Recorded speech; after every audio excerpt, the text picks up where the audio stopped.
ಆಕಾಶವಾಣಿ ಮಂಗಳೂರು ಕಿಸಾನ್ ವಾಣಿ.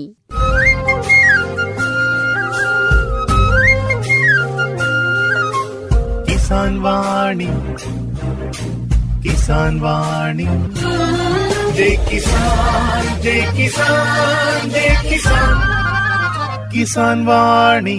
ಈ ಕಾರ್ಯಕ್ರಮದ ಪ್ರಾಯೋಜಕರು ಕೃಷಿ ಹಾಗೂ ರೈತ ಕಲ್ಯಾಣ ಸಚಿವಾಲಯ, ಭಾರತ ಸರ್ಕಾರ. ಪ್ರಧಾನಮಂತ್ರಿ ಕಿಸಾನ್ ಮಾನ್ಧನ್ ಯೋಜನೆ ಸಿಗುವುದು ಪೆನ್ಷನ್ನ ಆಸರೆಯು, ಆಗದು ನಿರಾಸರೆ ಇನ್ನು, ಸಿಗುವುದು ಸಂತಸದ ಕ್ಷಣವು, ಕಳೆಯುವುದು ಸುಖದಿಂದ ವೃದ್ಧಾಪ್ಯ ರಕ್ಷಿತ ಆಗುವ ಅನ್ನದಾತ ಸುರಕ್ಷಿತ ಆಗುವ ಅನ್ನದಾತ. ಪ್ರಧಾನಮಂತ್ರಿ ಕಿಸಾನ್ ಮಾನ್ಧನ್ ಯೋಜನೆಯಿಂದ ಲಘು ಮತ್ತು ಸಣ್ಣ ಹಿಡುವಳಿದಾರ ರೈತರ ಭವಿಷ್ಯವಾಗುತ್ತೆ ಸುರಕ್ಷಿತ. 60 ವರ್ಷ ವಯಸ್ಸಾದ ನಂತರ 3,000 ರೂಪಾಯಿಗಳ ಮಾಸಿಕ ಪೆನ್ಷನ್ ಖಚಿತ. 55ರಿಂದ 200 ರೂಪಾಯಿಗಳ ಮಾಸಿಕ ಶುಲ್ಕ ನೀಡಿ 18ರಿಂದ 40 ವರ್ಷ ತನಕ ರೈತರು ಪ್ರವೇಶಿಸಬಹುದು. ಈ ಅಂಶದಾನ ಯೋಜನೆಯಲ್ಲಿ ಸರ್ಕಾರ ನೀಡುತ್ತದೆ ಸಮಪಾಲು ಕೊಡುಗೆ. ಎಲ್ಲ ರೈತ ಬಾಂಧವರು ಈ ಸೇವೆಯ ಪ್ರಯೋಜನಕ್ಕಾಗಿ ಜನಸೇವಾ ಕೇಂದ್ರಕ್ಕೆ ಹೋಗಿ ಉಚಿತವಾಗಿ ತಮ್ಮ ಹೆಸರನ್ನು ನೋಂದಾಯಿಸಿಕೊಳ್ಳಿ. ಪ್ರಧಾನಮಂತ್ರಿ ಕಿಸಾನ್ ಮಾನ್ಧನ್ ಯೋಜನೆ ಅನ್ನದಾತರ ಪರಿಶ್ರಮಕ್ಕಾಗಿ ಈಗ, ಪೆನ್ಷನ್ನಿಂದ ಅವರ ಮನೆ ಸುರಕ್ಷಿತ. ಕೃಷಿ ಮತ್ತು ರೈತ ಕಲ್ಯಾಣ ಖಾತೆ ಭಾರತ ಸರ್ಕಾರದ ವತಿಯಿಂದ ಜನಹಿತಕ್ಕಾಗಿ ಜಾರಿ. ಇಂದಿನ ಕಾರ್ಯಕ್ರಮದಲ್ಲಿ ಕೇಳಿ, ಮಂಗಳೂರಿನ ಕೊಟ್ಟಾರದ ಸೌಜನ್ಯ ಶೆಣೈ ಅವರೊಂದಿಗೆ ಮನೆಯ ಒಳಗೆ ಹಾಗೂ ಹೊರಗೆ ಬೆಳೆಯಬಹುದಾದ ಹೂಗಿಡಗಳು ಈ ವಿಚಾರದ ಕುರಿತಾಗಿ ಸಂದರ್ಶನ. ಸಂದರ್ಶಕರು ರಜನಿ ಭಟ್. ಕೃಷಿಕ ಬಾಂಧವರಿಗೆಲ್ಲ ನಮಸ್ಕಾರ. ಒಂದು ಮನೆಯ ಎದುರು ಸುಂದರವಾದಂತಹ ಹೂದೋಟ. ಆ ಹೂದೋಟದಲ್ಲಿ ಹೂಗಿಡಗಳಲ್ಲಿ ಅರಳಿರುವಂತಹ ಬಗೆ ಬಗೆಯ ಹೂಗಳು, ಅದಕ್ಕೆ ಹಾರಿ ಬರುವಂತಹ ದುಂಬಿ, ಆ ದುಂಬಿಯ ಝೇಂಕಾರ, ಅದು ಹೇರುವಂತಹ ಮಕರಂದ, ಅದೆಲ್ಲೋ ಹೋಗಿ ಅದು ಜೇನಾಗಿ ಪರಿವರ್ತಿಸುವುದು, ಇದೆಲ್ಲ ಕೇಳಲಿಕ್ಕೆ ಎಷ್ಟು ಚಂದ ಅಲ್ಲ. ಅದೇ ಇಂತಹ ಒಂದು ಮನೆ, ಅದಕ್ಕೆ ಸುಂದರವಾದ ಒಂದು ಹೂದೋಟ ಇದ್ದು ತಮ್ಮ ಮನೆ ಸುತ್ತ ಹೂಗಳನ್ನು ಬೆಳೆಸಿ ಅದರಲ್ಲಿ ಬಗೆ ಬಗೆಯ ಹೂಗಳು ಅರಳುವುದನ್ನು ಖುಷಿಯಿಂದಲೇ ಆಸ್ವಾದಿಸುತ್ತಾ ಅದರಲ್ಲಿ ಒಂದು ಸಾರ್ಥಕ ಭಾವ ಕಾಣುವ ಅತಿಥಿ ನಮ್ಮ ಸ್ಟುಡಿಯೋದಲ್ಲಿದ್ದಾರೆ. ಇವರು ಕೊಟ್ಟಾರದ ಸಮೀಪದ ಸೌಜನ್ಯ ಶೆಣೈ ಅವರು. ನಮಸ್ತೆ ಮೇಡಮ್, ಕಾರ್ಯಕ್ರಮಕ್ಕೆ ಸ್ವಾಗತ. ನಮಸ್ತೆ ರಜನಿ ಅವರೇ. ಈಗ ಹೂದೋಟದ ಬಗ್ಗೆ ಮಾತನಾಡುವಾಗ ಮೇಡಮ್, ತಮ್ಮ ಈ ಒಂದು ಮನೆ ಸುತ್ತಮುತ್ತ ಎಷ್ಟು ಜಾಗ ಇದೆ ಹಾಗೂ ಅದರಲ್ಲಿ ತಾವು ಎಷ್ಟು ಒಂದು ಗಿಡಗಳನ್ನು ಬೆಳೆಸಿದ್ದೀರಿ, ಇದರ ಬಗ್ಗೆ ಹೇಳಿ ಮೇಡಮ್. ಸೊ ನಮ್ಮ ಮನೆ ದುರ್ಗಾಶ್ರಯ ಅಂತ. ಮನೆ ಜಾಗ ಒಂದು 8 ಸೆನ್ಸಷ್ಟು ಜಾಗ ಉಂಟು. ಅದರಲ್ಲಿ 50% ಅಷ್ಟು ಜಾಗ ನಾವು ಮನೆ ಕನ್ಸ್ಟ್ರಕ್ಷನಿಗೆ ಯುಟಿಲೈಸ್ ಮಾಡಿ, ಉಳಿದ 50% ಜಾಗ ಗಾರ್ಡನಿಗೆ ಅಂತೇಳಿ ಸ್ಪೆಷಲೈಸ್ ಆಗಿ ಡಿಸೈನ್ ಮಾಡಿ ನಮ್ಗೆ ಬೇಕಾದಾಗೆ ಮಣ್ಣು ವಾಲ್ ಎಲ್ಲ ಅದಕ್ಕೋಸ್ಕರ ಹಾಕಿಸ್ಕೊಂಡು ಯೂಸ್ ಮಾಡಿದ್ದೇನೆ. ಒಂದು ಮನೆಯಲ್ಲಿ ಒಂದು ಪಾಟ್ಸ್ ಕನ್ಸಿಡರ್ ಮಾಡಿದರೆ 1,000 ಮೇಲೆ ಪಾಟ್ಸ್ ಇರುವುದು, ಬೇರೆ ಬೇರೆ ಟೈಪ್ ಗಿಡಗಳು. ಕೆಲವು ಗಿಡಗಳು ನೆಲದಲ್ಲೂ ಬೆಳೆಸಿದ್ದೇವೆ. ಸೊ ಇದು ನಂದು ಗಾರ್ಡನ್, ಇದು ಬೇಸಿಕ್ ಸ್ಟ್ರಕ್ಚರ್. 1,000 ಗಿಡ ಅಂದ್ರೆ ನಮಗೆ ಒಂದೊಂದು ಪಾಟ್ ಹಾಕಿದಾಗಲೇ ಅದನ್ನು ನೋಡ್ಲಿಕ್ಕೆ ಸಮಯ ಇಲ್ಲ ಅಂತ ಇರುವಂತಹ ಸಂದರ್ಭದಲ್ಲಿ 1,000 ಅಂತ ಹೇಳಿದ್ರೆ ಅದನ್ನು ಎಣಿಸ್ಲಿಕ್ಕೂ ಬಹುಶಃ ನಮಗೆ ಬಹಳಷ್ಟು ಹೊತ್ತುಗಳು ಬೇಕು. ಇರಲಿ, ಸಂತೋಷದ ವಿಚಾರ. ಈಗ ನಿಮ್ಮ ಈ ಒಂದು ಗಾರ್ಡನಿಂಗಿನ ಹವ್ಯಾಸ ಇದು ಹೇಗೆ ಆರಂಭವಾಯಿತು, ಇದರ ಬಗ್ಗೆ ಹೇಳಿ. ಗಾರ್ಡನ್ನ ಹವ್ಯಾಸ ಅಂದರೆ ಇದು ನನ್ನ ಚೈಲ್ಡ್ಹುಡ್ಡಿಗೆ ಹೋಗ್ತದೆ. ಆ್ಯಕ್ಚುಲಿ ನನ್ನ ಅಮ್ಮ ತುಂಬ ಗಾರ್ಡನಿಂಗ್ ಮಾಡ್ತಿದ್ರು.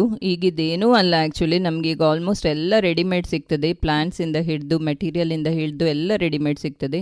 ಆಗಿನ ಕಾಲದಲ್ಲಿ ಹಾಗೆಲ್ಲ ಇದ್ದವರ ಮನೆಯಿಂದ ಕಟ್ಟಿಂಗ್ಸ್ ತಂದು ಹಾಗೆ ಬೆಳೆಸ್ಬೇಕಾಗಿತ್ತು. ಸೊ ಅಮ್ಮ ತುಂಬ ಗಾರ್ಡನಿಂಗ್ ಮಾಡ್ತಿದ್ರು, ನಮ್ಮನ್ನು ಅದರಲ್ಲಿ ಇನ್ವಾಲ್ವ್ ಮಾಡ್ಕೊಳ್ತಿದ್ರು, ನನ್ನನ್ನು ಮತ್ತು ನನ್ನ ತಂಗಿಯನ್ನು.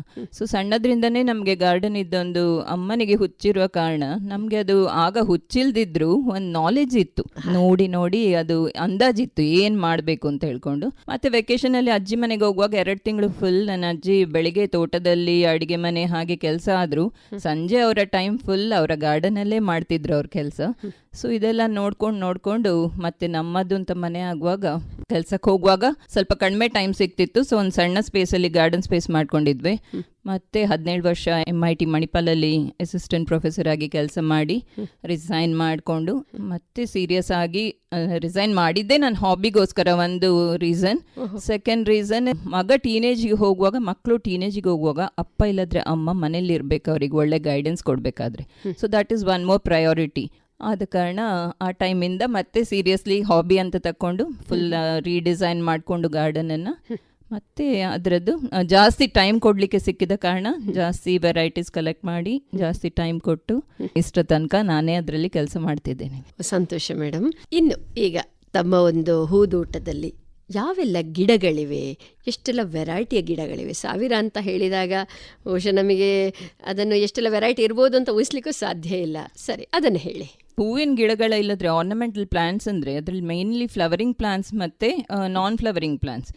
ಇನ್ನೊಂದು ಕ್ಲಾಸಿಫಿಕೇಶನ್ ನೋಡೋದಾದ್ರೆ ಇಂಡೋರ್ ಮತ್ತು ಔಟ್ಡೋರ್ ಪ್ಲಾಂಟ್ಸ್. ಸೊ ಇಂಥದ್ದು ಎಲ್ಲ ಹೂವಿನ ಗಿಡ, whether it's indoor or outdoor, ಮತ್ತು ಆರ್ನಮೆಂಟಲ್ ಪ್ಲಾಂಟ್ಸ್, ಅಲಂಕಾರಿಕ ಗಿಡಗಳು. ಸೊ ಹೀಗೆ ಬರ್ತದೆ. ಸೊ ಆಲ್ ವೆರೈಟೀಸ್ ಉಂಟು. ಅದಾದಮೇಲೆ ಅಂದರೆ ಸ್ಪೆಷಲ್ ವೆರೈಟೀಸ್, ಎಸ್ಪೆಷಲಿ ಸೋಷಿಯಲ್ ಮೀಡಿಯಾದಲ್ಲಿ ತುಂಬ ನೀವು ಇನ್ವಾಲ್ವ್ ಆದರೆ ಅದರಲ್ಲಿ ಒಳ್ಳೆ ವಿಷಯ ತುಂಬ ಇರ್ತದೆ ನಿಮ್ಗೆ ಬೇಕಾದರೆ ಕಲಿಬೇಕು ಅಂತ ಇದ್ದರೆ. ಸೊ ಫೇಸ್ಬುಕ್ಕಲ್ಲಿ ಎನ್ರೋಲ್ ಆದ ಮೇಲೆ ತುಂಬ ವಿಷಯ ಕಲೀಲಿಕ್ಕೆ ಸಿಕ್ಕಿತ್ತು, ಎಸ್ಪೆಷಲಿ ನಮ್ಮ ಹಾಬಿ ಬಗ್ಗೆ, ಗಾರ್ಡನಿಂಗ್ ಬಗ್ಗೆ. ಸೊ ಅದನ್ನು ನೋಡಿಕೊಂಡು ಮತ್ತೆಲ್ಲ ಕೆಲವು ಸ್ಪೆಷಲ್ ವೆರೈಟೀಸ್ ಪ್ಲ್ಯಾಂಟ್ಸ್ ಎಲ್ಲ ಕಲೆಕ್ಟ್ ಮಾಡಿಕೊಂಡು ಹೀಗೆ ಇಷ್ಟೆಲ್ಲ ವೆರೈಟೀಸ್ ಪ್ಲ್ಯಾಂಟ್ಸ್ ಇಟ್ಕೊಂಡಿದ್ದೇನೆ. ಈಗ ಇದರಲ್ಲಿ ಸಾಮಾಜಿಕ ಜಾಲತಾಣಗಳನ್ನು ಬಳಸಿ ನೀವು ಬಹಳಷ್ಟು ವೆರೈಟಿಗಳನ್ನು ಹಾಕಿದ್ರಿ ಅಂತ. ಈಗ ಒಂದು ನಮಗೆ ಕೆಲವು ವೆರೈಟಿಗಳನ್ನು ಹೇಳ್ಬೋದಾ? ನಿಮ್ಮ ಒಂದು ಉದ್ಯಾನವನದಲ್ಲಿ, ಹೂದೋಟದಲ್ಲಿ ಇರುವಂತಹ ಕೆಲವು ವೆರೈಟಿಗಳನ್ನು ನಮಗೆ ಹೇಳಿ. ಔಟ್ಡೋರ್ ಪ್ಲಾಂಟ್ಸ್ ಕನ್ಸಿಡರ್ ಮಾಡಿದರೆ ನಮ್ಮ ಮಂಗಳೂರಲ್ಲಿ ಸಿಗೋದು ಮೇನ್ಲಿ ರೋಸಸ್ ಮತ್ತು ಹೈಬಿಸ್ಕಸ್, ಅದೆಲ್ಲರ ಗಾರ್ಡನಲ್ಲಿ ಇರ್ತದೆ. ಮತ್ತು ಬೇರೆ ಫ್ಲವರಿಂಗ್ ಪ್ಲಾಂಟ್ಸ್ ನೋಡಿದರೆ ಯುಫೋರ್ಬಿಯಾ ಅಂತ ಒಂದು ಸೆಕ್ಷನ್ ಮಾಡ್ಕೊಂಡಿದ್ದೇನೆ, ಯುಫೋರ್ಬಿಯಾದು. ಮತ್ತು ವಾಟರ್ ಲಿಲೀಸ್ ಒಂದು ಸೆಕ್ಷನ್ ಉಂಟು, ಮತ್ತು ಗ್ರೌಂಡ್ ಆರ್ಕಿಡ್ಸ್ ಮತ್ತು ಕೆಲವು ಅಲಂಕಾರಿಕ ಗಿಡಗಳು ಔಟ್ಡೋರ್ ಕನ್ಸಿಡರ್ ಮಾಡಿದರೆ ಅದರಲ್ಲಿ ಡ್ರೆಸ್ಸಿನ ಮತ್ತು ಟ್ರೈಕಲರ್ ಹೈಬಿಸ್ಕಸ್ ಅಂತ ಬರ್ತದೆ ಅಂಥದ್ದು, ಮತ್ತು ಫರ್ನ್ಸ್, ಇದೆಲ್ಲ ಔಟ್ಡೋರ್ ಆಗಿ ಉಂಟು. ಇಂಡೋರ್ ಪ್ಲಾಂಟ್ಸ್ ಅಂತ ಕನ್ಸಿಡರ್ ಮಾಡಿದರೆ ಅದು ಆ್ಯಕ್ಚುಲಿ ಇಂಡೋರ್ ಅಂದರೆ they are shade loving plants. Indoor ಅಂದರೆ ಒಳಗೆ ಬೆಳೆಸುವ ಗಿಡಗಳಲ್ಲ ಅದು. ಸೊ ಅದನ್ನು ಕನ್ಸಿಡರ್ ಮಾಡಿದರೆ ಫೈಲೋಸ್ ಮತ್ತು ಬಿಗೋನಿಯಾಸ್, ಅದರಲ್ಲಿ ಕೇನ್ ಬಿಗೋನಿಯಾಸ್, ರೆಕ್ಸ್ ಬಿಗೋನಿಯಾಸ್ ಇಂಥಗೆಲ್ಲ ಗಿಡಗಳುಂಟು. ಮತ್ತು ಸ್ಪೆಷಲ್ ಪ್ಲಾಂಟ್ಸ್ ಅಂತ ಕನ್ಸಿಡರ್ ಮಾಡಿದರೆ ಹೋಯಾಸ್ ಅಂತ ಉಂಟು, ಮತ್ತು ಸ್ಟ್ಯಾಗ್ ಹಾರ್ನ್ ಫರ್ನ್ಸ್, ಮತ್ತು ಏರ್ ಪ್ಲಾಂಟ್ಸ್, ಮತ್ತು ಪಿಕ್ಚರ್ ಪ್ಲಾಂಟ್ ಅಂತ ಒಂದು ಸಿಗ್ತದೆ. ಸೊ ಅದು ಒಂದು ಉಂಟು. ಮತ್ತು ಇನ್ವರ್ಟೆಡ್ ಫರ್ನ್, ಅದು ಉಲ್ಟಾ ಹ್ಯಾಂಗ್ ಮಾಡಿ ಗ್ರೋ ಮಾಡುವಂಥ ಫರ್ನ್, ಲೈಕೋಪೋಡಿಯಂ ಅಂತ. ಸೊ ಅಂಥದ್ದೆಲ್ಲ ಸ್ಪೆಷಲ್ ಪ್ಲಾಂಟ್ಸ್ ಸ್ವಲ್ಪ ಕಲೆಕ್ಟ್ ಮಾಡ್ಕೊಂಡಿದ್ದೇನೆ. ಅಂದರೆ ಈಗ ಸಾಮಾನ್ಯ ಒಂದು ನಮ್ಮ ಕರಾವಳಿಗೆ ಹೇಳಿದ್ರೆ ಸಿಕ್ಕಾಪಟ್ಟೆ ಬಿಸಿಲು. ಈ ಬಿಸಿಲಿನ ಸಂದರ್ಭದಲ್ಲಿ ನೀವು ಈ ಗಿಡಗಳನ್ನೆಲ್ಲ ನಿರ್ವಹಣೆ ಹೇಗೆ ಇದರದ್ದು? ಸೊ ಬಿಸಿಲಿನ ಟೈಮ್ ಹೇಳಿದರೆ ಫಸ್ಟ್ ಆಫ್ ಆಲ್ ಎಲ್ಲ ಬರೋದು ನಮ್ಮ ಎಕ್ಸ್ಪೀರಿಯನ್ಸಿಂದ. ಸೊ ನಾನು ಏನು ಮಾತಾಡ್ತಿದ್ದೇನೆ ಇವತ್ತು, it's based on my experience. So ಫಸ್ಟಿಗೆ ಯಾರಿಗಾದರೂ ಗಾರ್ಡನ್ ಮಾಡುವಾಗ ಎಲ್ಲನೂ ಸರಿ ಆಗೋದಿಲ್ಲ, ತುಂಬ ಪ್ಲಾಂಟ್ಸ್ ಲೂಸ್ ಮಾಡ್ಬೋದು ಅಥವಾ ಚೆಂದ ಗ್ರೋ ಆಗದೆ ಇರ್ಬೋದು, ಹಾಗೆಲ್ಲ ಇರ್ತದೆ. ಬಿಸಿಲಿ ಅಂತ ಹೇಳಿದರೆ ನೀವು ಪ್ಲ್ಯಾನ್ ಮಾಡುವಾಗಲೇ ಹಾಗೆ ಪ್ಲ್ಯಾನ್ ಮಾಡ್ಕೊಳ್ಬೇಕು. ಯಾವುದು ಬಿಸಿಲಿಗೆ ಇಟ್ಟರೆ ಒಳ್ಳೆ ಆಗ್ತದೆ ಅಂಥ ಗಿಡಗಳನ್ನು ಸನ್ಲೈಟ್ ಇರುವಲ್ಲಿ ಇಟ್ಕೊಳ್ಬೇಕು.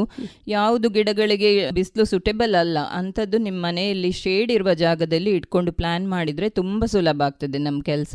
ಅಂದರೆ ವಾಟ್ರಿಂಗಿಗೆ ಸಹ ಅದು ಹೆಲ್ಪ್ ಆಗ್ತದೆ. ಕಡಿಮೆ ವಾಟರ್ ಮಾಡುವ ಪ್ಲಾಂಟ್ಸ್ ಒಂದು ಕಡೆ, ಜಾಸ್ತಿ ವಾಟರ್ ಮಾಡುವ ಪ್ಲಾಂಟ್ಸ್ ಹಾಗೆ. ಬಿಸಿಲಲ್ಲಿರುವ plants usually they are flowering plants, ಹೆಚ್ಚಾಗಿ ಫ್ಲವರಿಂಗ್ ಪ್ಲಾಂಟ್ಸ್. ಇಲ್ಲದ್ರೆ ಬಾರ್ಡ್ರಲ್ಲಿ ಯೂಸ್ ಮಾಡೋದು ಆರ್ನಮೆಂಟಲ್ ಪ್ಲಾಂಟ್ಸ್ ಎಲ್ಲ, ಅದೆಲ್ಲ ಬಿಸಿಲಲ್ಲಿ ಇಡುವಂಥದ್ದು. ಅದಕ್ಕೆ ಎಷ್ಟು ಬಿಸಿಲು ತಾಗಿದ್ರು ಆ್ಯಕ್ಚುಲಿ ಏನಾಗೋದಿಲ್ಲ, ಒಳ್ಳೆಯಾಗಿ ಗ್ರೋ ಆಗ್ತದೆ ಬಿಸಿಲಲ್ಲಿ. ಹೈಬಿಸ್ಕಸ್, ರೋಸಸ್, ಮತ್ತು ಗ್ರೌಂಡ್ ಆರ್ಕಿಡ್ಸ್, ಮತ್ತು ಯುಫೋರ್ಬಿಯಾಸ್, ಅದಕ್ಕೆ ತುಂಬ ಸನ್ಲೈಟ್ ಬೇಕು, ಇಲ್ಲಾಂದರೆ ಅದು ಫ್ಲವರ್ ಆಗೋದಿಲ್ಲ. ಮತ್ತು ಟ್ಯಾಕೋಮಾಸ್, ತಾಯ್ ಗಾರ್ಡೇನಿಯಾ ಅಂತ ಬರ್ತದೆ, ಅಂಥದ್ದೆಲ್ಲ ಬಿಸಿಲಲ್ಲಿ ಇಟ್ಟು ತುಂಬ ಸುಲಭದಲ್ಲಿ ಗ್ರೋ ಮಾಡ್ಕೊಳ್ಬೋದು. ಪೋರ್ಟುಲಾಕ ಮತ್ತು ಪರ್ಸಲೆನ್ ಅಂತ, ಅಂದರೆ ನಾವು ಟೇಬಲ್ ರೋಸ್ ಅಂತ ಹೇಳ್ತೇವಲ್ಲ, 10 o'clock ಫ್ಲವರ್ಸ್, ಅದೆಲ್ಲ ತುಂಬ ಒಳ್ಳೆಯಾಗ್ತದೆ ಬಿಸಿಲಲ್ಲಿ. ವಾಟರ್ ಲಿಲ್ಲೀಸ್ ಅಂಥ ಪ್ಲಾಂಟ್ಸನ್ನೆಲ್ಲ ಬಿಸಿಲಲ್ಲಿಟ್ಟು ಆರಾಮದಲ್ಲಿ ಗ್ರೋ ಮಾಡ್ಕೊಳ್ಬೋದು. ನಮ್ಮ ಟೆಂಪರೇಚರ್ ಆ್ಯಕ್ಚುಲಿ ಏನೂ ಇಲ್ಲ ಕಂಪೇರ್ ಮಾಡಿದರೆ ಟು ನಾರ್ತ್ ಇಂಡಿಯಾ. ಅಂಥ ಟೆಂಪರೇಚರ್ಸಲ್ಲಿ ಗ್ರೋ ಮಾಡಲಿಕ್ಕೆ ಆಗ್ತದೆ ಸುಲಭದಲ್ಲಿ ಈ ಪ್ಲಾಂಟ್ಸನ್ನು. ಬೋಗನ್ ವಿಲಾಸ್. ಈಗ ಒಳಾಂಗಣ ಮತ್ತು ಹೊರಾಂಗಣ ಗಿಡಗಳಿಗೆ ಯಾವ ರೀತಿಯಾದಂತಹ ಪಾಟಿಂಗ್ ಮಿಕ್ಸ್, ಮಣ್ಣಿನ ಮಿಶ್ರಣ ಯಾವ ರೀತಿ ಇರಬೇಕಾಗತ್ತೆ? ಸೊ ನಮ್ಮ ಮಂಗಳೂರು ವೆದರಿಗೆ ಹೇಳಬೇಕಾದ್ರೆ ಔಟ್ಡೋರ್ ಪ್ಲಾಂಟ್ಸಿಗೆ ಸ್ಯಾಂಡ್ ಮತ್ತು ಸಾಯಿಲ್ ಮತ್ತು ಕಂಪೋಸ್ಟ್ ಮಿಕ್ಸ್ ಮಾಡಿ ಯೂಸ್ ಮಾಡ್ಬೋದು. 50-40-10%, 50% ಸಾಯಿಲ್, 10% ಕಾಂಪೋಸ್ಟ್ ಮತ್ತು 40% ಸ್ಯಾಂಡ್, ಅದು ಹಾಕಲೇಬೇಕಾಗ್ತದೆ ನಮ್ಮ ಮಂಗಳೂರು ಎನ್ವೈರ್ಮೆಂಟಿಗೆ. ಮತ್ತು ಇಂಡೋರ್ ಪ್ಲಾಂಟ್ಸಿಗೆ ಕಂಪೇರ್ ಮಾಡಿದರೆ ಸೇಮ್ ಮಿಕ್ಸ್ಚರ್ ಯೂಸ್ ಮಾಡ್ಬೋದು, ಆದರೆ ಸ್ವಲ್ಪ ಕಾಂಪೋಸಿಷನ್ ಚೇಂಜ್ ಆಗ್ತದೆ. ಸ್ಯಾಂಡ್ ಸ್ವಲ್ಪ ಕಡಿಮೆ ಹಾಕ್ಕೊಳ್ಬೋದು, ಕಂಪೋಸ್ಟ್ ಸ್ವಲ್ಪ ಜಾಸ್ತಿ ಹಾಕ್ಕೊಳ್ಬೋದು. ಇಲ್ಲದ್ರೆ ಇಂಡೋರ್ ಪ್ಲಾಂಟ್ಸಿಗೆ ಏನಂದರೆ ಸ್ವಲ್ಪ ಮಿಕ್ಸ್ಚರ್ ಕಾಂಪೋಸಿಷನ್ ಚೇಂಜ್ ಮಾಡ್ಕೊಳ್ಬೋದು. ರೆಡ್ ಸಾಯಿಲ್ ಮತ್ತು ಸ್ಯಾಂಡ್ ಮತ್ತು ಕಂಪೋಸ್ಟ್ ಹಾಕ್ಕೊಳ್ಬೋದು, ಇಲ್ಲದ್ರೆ ಕಂಪೋಸ್ಟ್ನ ಮಿಕ್ಸ್ಚರ್ ಸ್ವಲ್ಪ ಜಾಸ್ತಿ ಹಾಕ್ಕೊಳ್ಬೋದು, ಇಲ್ಲದ್ರೆ ಕೋಕೋಪೀಟ್ ಯೂಸ್ ಮಾಡ್ಬೋದು. ಸ್ಯಾಂಡ್ ವಿತ್ ಕೋಕೋಪೀಟ್, ಸಾಯಿಲ್ ಸ್ವಲ್ಪ ಕಡಿಮೆ ಹಾಕೊಂಡ್ರೆ ಬೆಟರ್. ಇದಲ್ಲದೆ ಬೇರೆ ಮೀಡಿಯಾಸ್ ಆ್ಯಕ್ಚುಲಿ ಸಿಗ್ತದೆ, ಕ್ಲೇ ಬಾಲ್ಸ್ ಮತ್ತು ಪರ್ಲೈಟ್ ಅಂತ. Perlite is very useful, indoor ಪ್ಲಾಂಟ್ಸಿಗೆ ತುಂಬ ಯೂಸ್ಫುಲ್ ಆಗ್ತದೆ, ತುಂಬ ಪೋರಸ್ ಮಾಡ್ತದೆ ಅದು. ಮತ್ತು ನಿಮ್ಮದು ಸಾಯಿಲ್ ಮತ್ತು ಸ್ಯಾಂಡ್ ಎಲ್ಲ ಇದರಿಂದ ಪಾಟಿಂದ ಹೊರಗೆ ಹೋದ್ರು ಪರ್ಲೈಟ್ ಪರ್ಲೈಟ್ ಅದು ಪಾಟಲ್ಲೇ ಉಳ್ಕೊಳ್ತದೆ, it's reusable. Similarly clay balls ಅಂತ ಸಿಗ್ತದೆ, ಅದು ಸಹ ಹಾಗೆ. ಇದರೊಟ್ಟಿಗೆ ಇಂಡೋರ್ ಪ್ಲಾಂಟ್ಸಿಗೆ ಎಸ್ಪೆಷಲಿ ಯೂಸ್ ಮಾಡ್ಬೋದು. ಅದನ್ನು ಇದರೊಟ್ಟಿಗೆಲ್ಲ ಮಿಕ್ಸ್ ಮಾಡಿದರೆ ನಿಮ್ಮ ಮಣ್ಣನ್ನು ಅದು ತುಂಬ ಪೋರಸ್ ಮಾಡಿ ನೀರು ಆರಾಮದಲ್ಲಿ ಹೊರಗೆ ಹೋಗಿ ಪಾಟಿಂದ ಮತ್ತೆ ಬೇರ್ ಬೆಳ್ಕೊಳ್ಳಿಕ್ಕೆ ಒಳ್ಳೆ ಸಹಕಾರಿ ಆಗ್ತದೆ ಅದು. ಆ್ಯಕ್ಚುಲಿ ಇದರದ್ದು ಎರಡು ಮೀಡಿಯಾದ ಮೇಯ್ನ್ ಅಡ್ವಾಂಟೇಜ್ ಅಂದರೆ ಲೈಟ್ ವೆಯ್ಟ್. 10 ಇಂಚ್ ಪಾಟ್ ಸಹ ಒಂದು ಕೈಯಲ್ಲೇ ಎತ್ಕೊಳ್ಬೋದು, ಅಷ್ಟು ಲೈಟ್ ವೆಯ್ಟ್ ಆಗ್ತದೆ ಇಂಥ ಮೀಡಿಯಾ ಯೂಸ್ ಮಾಡಿದರೆ. ಔಟ್ಡೋರಿಗೆ ಸಹ ಇದನ್ನು ಬೇಕಾದ್ರೆ ಯೂಸ್ ಮಾಡ್ಕೊಳ್ಬೋದು, ಸ್ಯಾಂಡಿನ ಬದಲು ಪರ್ಲೈಟ್ ಯೂಸ್ ಮಾಡ್ಕೊಳ್ಬೋದು, ಕ್ಲೇ ಬಾಲ್ ಸಹ ಹಾಕೊಳ್ಬೋದು. ಆದರೆ ದೇ ಆರ್ ಎಕ್ಸ್ಪೆನ್ಸಿವ್, ಸ್ವಲ್ಪ ಕಾಸ್ಟ್ಲಿ ನಮ್ಮ ನಾರ್ಮಲ್ ಮೀಡಿಯಾಕ್ಕಿಂತ. ಆದ ಕಾರಣ ನೋಡಿಕೊಂಡು ಯೂಸ್ ಮಾಡ್ಬೋದು. ಈಗ ಇಷ್ಟೆಲ್ಲ ಗಿಡಗಳಿಗೆ ನೀವು ಯಾವ ರೀತಿ ನೀರು ಉಣಿಸ್ತೀರಿ, ಹಾಗೆ ಗೊಬ್ಬರ ಏನು ಹಾಕ್ತೀರಿ, ಇದರ ಬಗ್ಗೆ ಮಾಹಿತಿ ಕೊಡಿ. ಔಟ್ಡೋರ್ ಪ್ಲಾಂಟ್ಸಿಗೆ ಏನು ಮಾಡಬೇಕಂದ್ರೆ ಐದರ್ ಅರ್ಲಿ ಮಾರ್ನಿಂಗ್ ನೀರು ಹಾಕಬೇಕು, ಇಲ್ಲಾಂದರೆ ಸಂಜೆ ನೀರು ಹಾಕಬೇಕು, ಇಲ್ಲಾಂದರೆ 2 ಹೊತ್ತು ಸಹ ನೀರು ಹಾಕ್ಬೋದು. ಸೊ ನನ್ನ ಪ್ರಿಫರೆನ್ಸ್ ಒಂದೇ ಸತಿ ನೀರು ಹಾಕೋದು ಟು ಸೇವ್ ಟೈಮ್. ಹಾಕುವಾಗ ಸಮ್ಮರಲ್ಲಿ ಜಾಸ್ತಿ ನೀರು ಹಾಕಬೇಕಾಗ್ತದೆ, ಮಳೆಗಾಲದಲ್ಲಿ ಅವಶ್ಯಕತೆ ಇರಲಿಕ್ಕಿಲ್ಲ. ವಿಂಟರಲ್ಲಿ ಎಷ್ಟು ಬೇಕೋ ಅಷ್ಟು ನೋಡಿಕೊಂಡು 2-3 ದಿವಸಕ್ಕೊಮ್ಮೆ ಹಾಕಿದರೆ ಸಹ ಸಾಕಾಗ್ತದೆ. ಸೊ ಫರ್ಟಿಲೈಸರ್ ವಿಷಯಕ್ಕೆ ಹೋಗ್ಬೇಕಾದ್ರೆ ಫಸ್ಟ್ ಆಫ್ ಆಲ್ ನೀವು ಅದನ್ನು ಪ್ಲಾಂಟ್ ಮಾಡುವಾಗ ಪಾಟ್ಸಲ್ಲಿ ಗ್ರೋ ಮಾಡುವ ಕಾರಣ ಪ್ಲಾಂಟ್ ಮಾಡುವಾಗನೇ ಮಿಕ್ಸ್ ಮಾಡಿ ಹಾಕೊಂಡ್ರೆ ನಮ್ಮ ಎನ್ವೈರ್ಮೆಂಟ್, ಮ್ಯಾಂಗ್ಳೂರ್ ಎನ್ವೈರ್ಮೆಂಟಿಗೆ soil is a must. Soil ಕಂಪಲ್ಸರಿಯಾಗಿ ಯೂಸ್ ಮಾಡಲೇಬೇಕು ಪಾಟಲ್ಲಿ, ಇಲ್ಲದ್ರೆ ಅದರಲ್ಲಿ ನೀರು ಡ್ರೈನ್ ಆಗೋದಿಲ್ಲ. ಮತ್ತು ನಮ್ಮ ಮಳೆ ತುಂಬ ಇರುವ ಕಾರಣ ಮಳೆಗಾಲದಲ್ಲಿ ಸ್ಯಾಂಡ್ ಹಾಕದಿದ್ರೆ ತುಂಬ ಉಪದ್ರ ಆಗ್ತದೆ. ಸೊ 50% ಸಾಯಿಲ್, 40% ಸ್ಯಾಂಡ್ ಮತ್ತು 10% ಏನಾದರೂ ಕಂಪೋಸ್ಟ್ ಅಂಥದ್ದೇನಾದರೂ ಹಾಕೊಳ್ಬೋದು ಪ್ಲಾಂಟ್ ಮಾಡುವಾಗಲೇ. ಮತ್ತು 1-2-3 ತಿಂಗಳು 6 ತಿಂಗಳು ಏನು ಬೇಕಾಗಿರೋದಿಲ್ಲ ಆ್ಯಕ್ಚುಲಿ ಪ್ಲಾಂಟ್ಸಿಗೆ, ಒಳ್ಳೆ ಮಣ್ಣಿದ್ರೆ. ಇಲ್ಲದ್ರೆ ಆಫ್ಟರ್ ದಟ್ ತಿಂಗಳಿಗೊಮ್ಮೆ ಏನು ಫರ್ಟಿಲೈಸರ್ ಬೇಕಾದರೂ ಹಾಕೊಳ್ಬೋದು. ಅಂದರೆ ಆರ್ಗ್ಯಾನಿಕ್ ಫರ್ಟಿಲೈಸರ್ಸ್ ಯೂಸ್ ಮಾಡುವವರು ಅದು ಮಾಡ್ಕೊಳ್ಬೋದು, ಇನ್ಆರ್ಗ್ಯಾನಿಕ್ನವರು ಮಾಡ್ಕೊಳ್ಬೋದು. ಯಾಕಂದರೆ ನಮ್ಮದು ornamental plant, so we don't have to go ಆರ್ಗ್ಯಾನಿಕ್ಗೆ ಹೋಗಬೇಕು ಅಂತ ಅಂಥದ್ದೇನು ಅವಶ್ಯಕತೆ ಇಲ್ಲ. ಅದು ನಿಮ್ಮದು ಗ್ರೋಯಿಂಗ್ ಮೆಥಡ್. ಇಲ್ಲದ್ರೆ ಇದು ಡೈರೆಕ್ಟ್ ಯೂಸ ಮಾಡ್ಬೋದು. ಫರ್ಟಿಲೈಸರ್ಸ್ ಕ್ರಿಸ್ಟಲ್ ಫಾರ್ಮಲ್ಲಿ, ಇಲ್ಲದ್ರೆ ಗ್ರ್ಯಾನ್ಯೂಲ್ ಫಾರ್ಮಲ್ಲಿ, ಇಲ್ಲ ಪೌಡರ್ ಫಾರ್ಮಲ್ಲಿ ಹಾಗೆ ಬರ್ತದೆ. ಸೊ ಆರ್ಗ್ಯಾನಿಕ್ ಫರ್ಟಿಲೈಸರ್ಸ್ ಯೂಶ್ವಲಿ ಮಣ್ಣಿಗೆ ಹಾಗೆ ಮಿಕ್ಸ್ ಮಾಡ್ಬೋದು. ಸಗಣಿ ಗೊಬ್ಬರ, ಬೇರೆ ಏನಾದರೂ ವರ್ಮಿ ಕಂಪೋಸ್ಟ್ ಎಲ್ಲ ಯೂಸ್ ಮಾಡೋದಾದರೆ ಮಣ್ಣನ್ನು ಸ್ವಲ್ಪ ಸಾಫ್ಟ್ ಮಾಡಿಕೊಂಡು ಒಂದು ಲೇಯರ್ ಅದರ ಮೇಲೆ ಹಾಕ್ಕೊಂಡು ರೂಟ್ಸಿಂದ ಸ್ವಲ್ಪ ಎವೆ ಹಾಕ್ಕೊಂಡು ಅದನ್ನು ಪುನಃ ಮಿಕ್ಸ್ ಮಾಡಿಡೋದು. ಇನ್ಆರ್ಗ್ಯಾನಿಕ್ ಫರ್ಟಿಲೈಸರ್ಸ್ ಯೂಸ್ ಮಾಡ್ತಿರಾದರೆ ಅದು ಪೌಡರ್ ಫಾರ್ಮಲ್ಲಿ ಬರ್ತದೆ, ಇಲ್ಲದ್ರೆ ಗ್ರ್ಯಾನ್ಯೂಲ್ಸ್ ಫಾರ್ಮಲ್ಲಿ ಬರ್ತದೆ. ಗ್ರ್ಯಾನ್ಯೂಲ್ಸ್ ಆದರೆ ಒಂದು 10-15 depending on the pot size, plant size ಅದೆಲ್ಲ ನೋಡಿಕೊಂಡು 10-15 ಗ್ರ್ಯಾನ್ಯೂಲ್ಸ್ ಪಾಟ್ನ ಔಟರ್ ಎಜ್ಜಿಗೆ ಹಾಕಬೇಕು, ಗಿಡದ ಹತ್ರ ಹಾಕಬಾರ್ದು. ಅದು ನೀವು ಡೈಲಿ ನೀರು ಹಾಕುವಾಗ ಅದು ಅದರಷ್ಟಕ್ಕೆ ಮೆಲ್ಟ್ ಹಾಕ್ಕೊಂಡು, ಅಂದರೆ ಲಿಕ್ವಿಡಿಫೈ ಹಾಕ್ಕೊಂಡು plant will take it up slowly, ಹಾಗೆ ಯೂಸ್ ಮಾಡ್ಬೋದು. ಇಲ್ಲದ್ರೆ ಪೌಡರ್ಸ್ ಸಿಗ್ತದೆ ಇನ್ಆರ್ಗ್ಯಾನಿಕ್ ಫರ್ಟಿಲೈಸರ್ಸ್, ಅದನ್ನು ಯೂಸ್ ಮಾಡ್ತೀರಿ ಅಂತಂದರೆ ಯೂಶ್ವಲಿ ಇಟ್ ಈಸ್ ಲಿಕ್ವಿಡ್ ಆಗಿ ಯೂಸ್ ಮಾಡಬೇಕಾಗ್ತದೆ. ಸೊ ಅದನ್ನು ಡೈಲ್ಯೂಟ್ ಮಾಡಿ 1 ಲೀಟ್ರಿಗೆ 1 spoon most of the fertilisers ಹಾಗೆ ಮಾಡಿಕೊಂಡು ಸ್ಪ್ರೇ ಮಾಡಬೇಕು ಗಿಡಕ್ಕೆ, ಎಲೆಗಳಿಗೆ, ಸ್ಟೆಮ್ಸಿಗೆಲ್ಲ ಸ್ಪ್ರೇ ಮಾಡಬೇಕು. ಸೊ ಮಿನಿಮಮ್ ತಿಂಗಳಿಗೆ 1 ಸಲ ಆದರೂ ಮಾಡಬೇಕಾಗ್ತದೆ. ಸೊ ಹೀಗೆ ನಿಮ್ಮದು ಔಟ್ಡೋರ್ ಪ್ಲಾಂಟ್ಸಿಗೆ ಹೀಗೆ ಫರ್ಟಿಲೈಸರ್ ಮತ್ತು ನೀರು ಹಾಕುವುದು.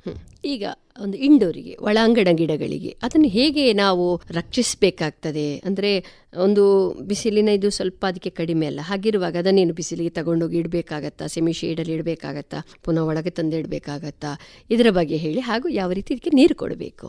ಇಂಡೋರ್ ಪ್ಲಾಂಟ್ಸ್ ಹೇಳಿದರೆ ಹೆಚ್ಚಿನವ್ರು ಕನ್ಫ್ಯೂಸ್ ಮಾಡ್ಕೊಳ್ತಾರೆ ಮನೆ ಒಳಗೆ ಇಡುವ ಪ್ಲಾಂಟ್ಸ್ ಅಂತ. ನನ್ನ ಎಕ್ಸ್ಪೀರಿಯನ್ಸ್ ಪ್ರಕಾರ ಅದು ಇಂಡೋರ್ ಪ್ಲಾಂಟ್ಸ್ ಅಂದರೆ ಮನೆ ಒಳಗೆ ಇಡುವಂಥ ಪ್ಲಾಂಟ್ಸ್ ಅಂತ ಅಲ್ಲ. ಆ್ಯಕ್ಚುಲಿ ಅದು ಶೇಡ್ ಲವಿಂಗ್ ಪ್ಲಾಂಟ್ಸ್. ಅದಕ್ಕೆ ತುಂಬ ಕಡಿಮೆ ಬಿಸಿಲು ಬೇಕು, ಬೆಳಿಗ್ಗೆದು ಬಿಸಿಲು ಅಥವಾ ಸಂಜೆದು ಬಿಸಿಲು, ಅಂಥ ಬಿಸಿಲು ಸಿಕ್ಕಿದ್ರೆ ಅಂಥ ಪ್ಲಾಂಟ್ಸ್ ತುಂಬ ಒಳ್ಳೆ ಆಗ್ತದೆ. ಮನೆ ಒಳಗೆ ಬೆಳೆಯೋದಿಲ್ಲ ಅಂತ ಏನಿಲ್ಲ, ನಿಮ್ಮ ಮನೆಯದ್ದು ಒಳಗೆ ರೂಮಲ್ಲಿ ದೊಡ್ಡ ವಿಂಡೋಸ್ ವಿತ್ ಪ್ರಾಪರ್ ಸನ್ಲೈಟ್ ಇದ್ದರೆ ಬೆಳೀತದೆ. ಮತ್ತು ಅದಕ್ಕೆ ಡೈಲಿ ಸ್ವಲ್ಪ ನೀರು ಹಾಕಿ ವಾರಕ್ಕೊಮ್ಮೆ, ಅದಕ್ಕೆ ರೆಕಮೆಂಡೆಡ್ ಅಂದರೆ ವಾರಕ್ಕೊಮ್ಮೆ ಅದನ್ನು ನಿಮ್ಮ ಹೊರಗೆ ಸ್ಪೇಸಿಗೆ ತಂದು ಅದಕ್ಕೊಂದು ಫ್ರೆಶ್ ಬಾತ್ ಹಾಗೆ ಕೊಟ್ಟು 1 ಡೇ ಅಲ್ಲಿಟ್ಟು ಮತ್ತೆ ನೀವು ಪುನಃ ಒಳಗೆ ತಗೊಂಡು ಹೋಗ್ಬೋದು. ಹೊರಗೆ ಬೆಳೆಸುವವರಿಗೆ ತುಂಬ ಸುಲಭ ಆ್ಯಕ್ಚುಲಿ. ಅದನ್ನು ನಿಮ್ಮ ಗಾರ್ಡನಲ್ಲಿರುವ ಎಲ್ಲಿ ಬಿಸಿಲು ಕಡಿಮೆ ಬೀಳ್ತದೆ, ಅಂದರೆ ಬಿಸಿಲು ಬೀಳ್ಬೇಕು ಅದಕ್ಕೆ ನಾರ್ಮಲ್ ಮಾರ್ನಿಂಗ್ 10 o'clock ತನಕ ಬಿಸಿಲು, ಇಲ್ಲದ್ರೆ ಸಂಜೆ 3:15 ಮೇಲೆ ಬಿಸಿಲು ಬಿದ್ದರೆ ಅಂಥ ಗಿಡಗಳು ತುಂಬ ಒಳ್ಳೆ ಆಗ್ತದೆ. ಅಂಥ ಸ್ಪೇಸ್ ಇಲ್ದಿದ್ರೆ ನಿಮ್ಮ ಗಾರ್ಡನಲ್ಲಿ ಗ್ರೀನ್ ನೆಟ್ ಹಾಕೊಳ್ಬೇಕಾಗ್ತದೆ.